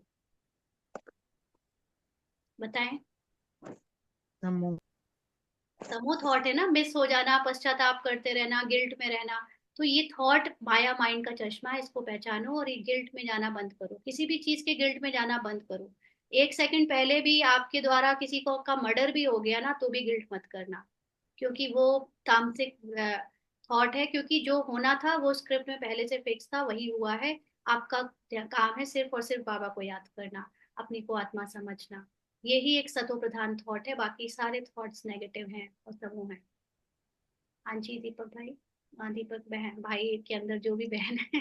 हाँ जी, जी। जैसे ये जो कई बार एक कॉन्शियसनेस रहती है कि घटनाएं नहीं होनी चाहिए, आई मीन ये नहीं होना चाहिए, वो नहीं होना चाहिए, हाँ, ये भी कैरेक्टर तो ये कॉन्शियसनेस तामसिक कर रहा है थॉट है। ना। ये तामसिक ओ, और राजसिक थॉट है ना। ओके। कुछ होना चाहिए, चाहिए चाहिए चाहिए, बाबा ने मना किया है ना। चाहिए चाहिए के बारे में आपको नहीं सोचना है। स्क्रिप्ट अनुसार जो हो रहा है वो हो रहा है, आपको देखते हुए देखना नहीं है। आपको सुनते हुए सुनना सुनना नहीं है। आपको सिर्फ और सिर्फ वही सुनना है जो बाबा सुना रहा है। जी शैलजा सिस्टर। ओम शांति दीदी। अभी आपने जैसे एग्जाम्पल दिया ना माधुरी दीक्षित का, कि एक पिक्चर दूसरी पिक्चर से रिलेट नहीं करती है। हम आत्मिक स्टेज पे हम सब भाई भाई हैं और सब अपने स्क्रिप्ट अनुसार चल रहे हैं, बस यही सोचना है, एक्चुअल में यही है। तो लेकिन फिर आपने उस चीज को भी डिनाई कर दिया कि जो कर्मों का हिसाब किताब है वो नहीं, बाबा ने भी उसको कैंसिल कर दिया। पर ये तो हर सेकंड ही, जैसे मान लो किसी को एक दुख का पार्ट मिला है, जो हम कहते हैं ना ड्रामा, सुख और दुख बराबर बना हुआ है, तो जितना सुख उतना दुख मिलेगा, जितना दुख उतना सुख। तो ये है तो फिर एक दूसरे से रिलेट ही ना कहीं किसी की आत्मा दुखाई है तो बराबर उतनी दुखेगी, है ना, किसी न किसी पार्ट में। नहीं, ऐसा नहीं है। ये देखिए, बाबा ने भी ज्ञान को धीरे धीरे खोला है ना। आपको जो अभी सूक्ष्म ज्ञान मिल रहा है वो पहले था? नहीं था। क्यों? नहीं था। क्योंकि हमारी बुद्धि समझने के काबिल नहीं थी। ये मुरलियां तो कब की हैं? मुरलियां तो 1960s की हैं। तो भी ज्ञान तो था, लेकिन हमारी समझ नहीं थी। आपकी समझ जैसे जैसे बढ़ती जाएगी, आपको वो ज्ञान पता चलता जाएगा। तो जो आप ये कह रहे हो सुख और दुख का इक्वल पार्ट है, ये सब बातें बाबा कैरेक्टर को बोल रहा है, क्योंकि कैरेक्टर को सुख चाहिए, कैरेक्टर को दुख नहीं चाहिए। आत्मा को तो ना सुख से मतलब है ना दुख से मतलब है, और ना वो ये जज करती है कि दुख का कितना पार्ट रहा कि सुख का कितना पार्ट रहा। आत्मा तो कैरेक्टर से ही मुक्त है। तो मुझे उस आत्मा में स्थित होना है। ये सारी चीजें, ये दुख है ये सुख है, ये ह्यूमन माइंड जज कर रहा है कि कितना सुख कितना दुख, कितना टाइम मैं दुखी रही कितना टाइम मैं सुखी रही। ये काउंटिंग, ये जित सारी टाइम की कैलकुलेशन, ये सब माइंड करता है। यही तो चश्मे उतारने हैं हमको। अभी हमें अगर दुख का सामने से कोई पार्ट भी इस माइंड को लग रहा है कि दुख का पार्ट है, वो पार्ट दुख का नहीं है। वो पार्ट तो पार्ट है, किसी की मौत हो गई। मौत होना एक कैरेक्टर की एक एक घटना है, उसकी एक्टिंग है, किसी ने करी। लेकिन उसको दुख के रूप में लेना, उसको ना चाहना, उससे डरना, ये माइंड की चश्मे ने हमको दिखाया। हमें ये चश्मे उतारने हैं। दीदी, ओम शांति। फिर तो बोलते हैं ना, सुख दोगे तो सुख मिलेगा, दुख दोगे तो दुख हम मिलेगा, अभी ऐसे अभी उससे तक। ऊपर की बात कर रहे हैं अर्चना सिस्टर। अभी तक जो लोग पुरुषार्थ कर्मों के हिसाब से कर रहे हैं, उनके लिए वही है। वो सुख दे और दुख लेते रहे या ना दे, जो भी है। वो लॉ ऑफ कर्मा में जो फंसे हुए हैं, अभी लॉ ऑफ कर्मा की जो अंडरस्टैंडिंग है वो नीचे वाली अंडरस्टैंडिंग है। हम तो आत्मिक लेवल की अंडरस्टैंडिंग या सूक्ष्म अंडरस्टैंडिंग की जब बात करते हैं, तो आप उस आत्मा में पहले स्थित होकर समझो। जो बातें बताई जा रही हैं उस स्थिति में स्थित होकर समझो कि क्या हम कुछ देते और लेते हैं, क्या हम करता है, क्या स्क्रिप्ट हम लिखते हैं। दीदी, फिर आपने खून का भी एग्जाम्पल बताया, ये तो मालूम है सुषमा का गया अभी जो समझ रहे हैं। लेकिन जैसे फिर बाबा से कनेक्ट नहीं होंगे, अवेयर नहीं होंगे, तो फिर वो होगा, है ना? नहीं जैसे तो वो तो मैंने आपको एक्सट्रीम केस बता दिया, लेकिन ऐसे होगा थोड़ी। आप बाबा नहीं की नहीं मौत नहीं, में रह के होगा किसी नहीं को मर्डर थोड़ी करोगे। वो तो मैंने नहीं आपको नहीं। एक्सट्रीम केस का एग्जाम्पल दिया कि आपके द्वारा स्क्रिप्ट में कैरेक्टर में कुछ भी हो जाए तो उस पर पश्चाताप करना नहीं, क्योंकि ये पश्चाताप तामसिक और राजसिक स्क्रिप्ट है। ये कर हाँ एक्शन आपका प्रॉब्लम नहीं है। प्रॉब्लम है उसके बारे में सोचना, जो हाँ, माइंड हो माइंड। जाता है दीदी। क्योंकि क्योंकि फिर सोच में सिर्फ हम, बाबा होना चाहिए इस समय, अपना हाँ, सिर बाबा से चाहिए। कनेक्ट कनेक्ट नहीं रहे तो ऐसी बात हो जाती है, तो फिर पश्चाताप भी कभी होता है। ये तो बड़ी बात बताई आपने तो खून आपको की। पहचानना है कि ये पश्चाताप में माइंड मुझे डुबो रहा है ताकि मैं बाबा को याद ना कर पाऊं। तुरंत पहचान लो, पश्चाताप वहीं की वहीं खत्म कर दो और बाबा को याद करने लगो। हाँ, वही। दीदी, इसीलिए जो लोग ज्यादा नेगेटिव है उनमें पश्चाताप ज्यादा नहीं होता। हाँ, वो अपने एक्शंस को देखते नहीं, क्योंकि वो हाँ। उनके अंदर ज्ञान नहीं है ना। हमारे अंदर ये सब, हमको पहले बाबा ने गलत कर्मों की नॉलेज दी कि गलत कर्म करना ही नहीं। तो हमारा इतना ध्यान कर्मों पे जाने लगा कि हम बाबा को याद ही नहीं कर पाते थे, कर्म ही देखते रहते थे। आए बुरा हो गया, अब मैं उसी के पश्चाताप में डूब रही हूँ। बट एक्सट्रीम और संपूर्ण ज्ञान का मतलब है कि जब आपके अंदर ना अच्छा ना बुरा, किसी चीज का कोई भान ना रहे। इसलिए तो गीता में लिखा है, सर्दी गर्मी यश अपयश मान अपमान निंदा स्तुति सब में एक समान। भगवान जैसा हम्म। एक समान रहता है वैसे बनते जाना is like equal to God, है ना। तो ये धीमे धीमे इवॉल्व होती है हमारी सोच। अभी देह भान वालों को कह दो कि तुम जो कर रहे हो उसको बुरा मत समझो, तो वो कभी स्पिरिचुअलिटी को परस्यू करने आएगा भी नहीं।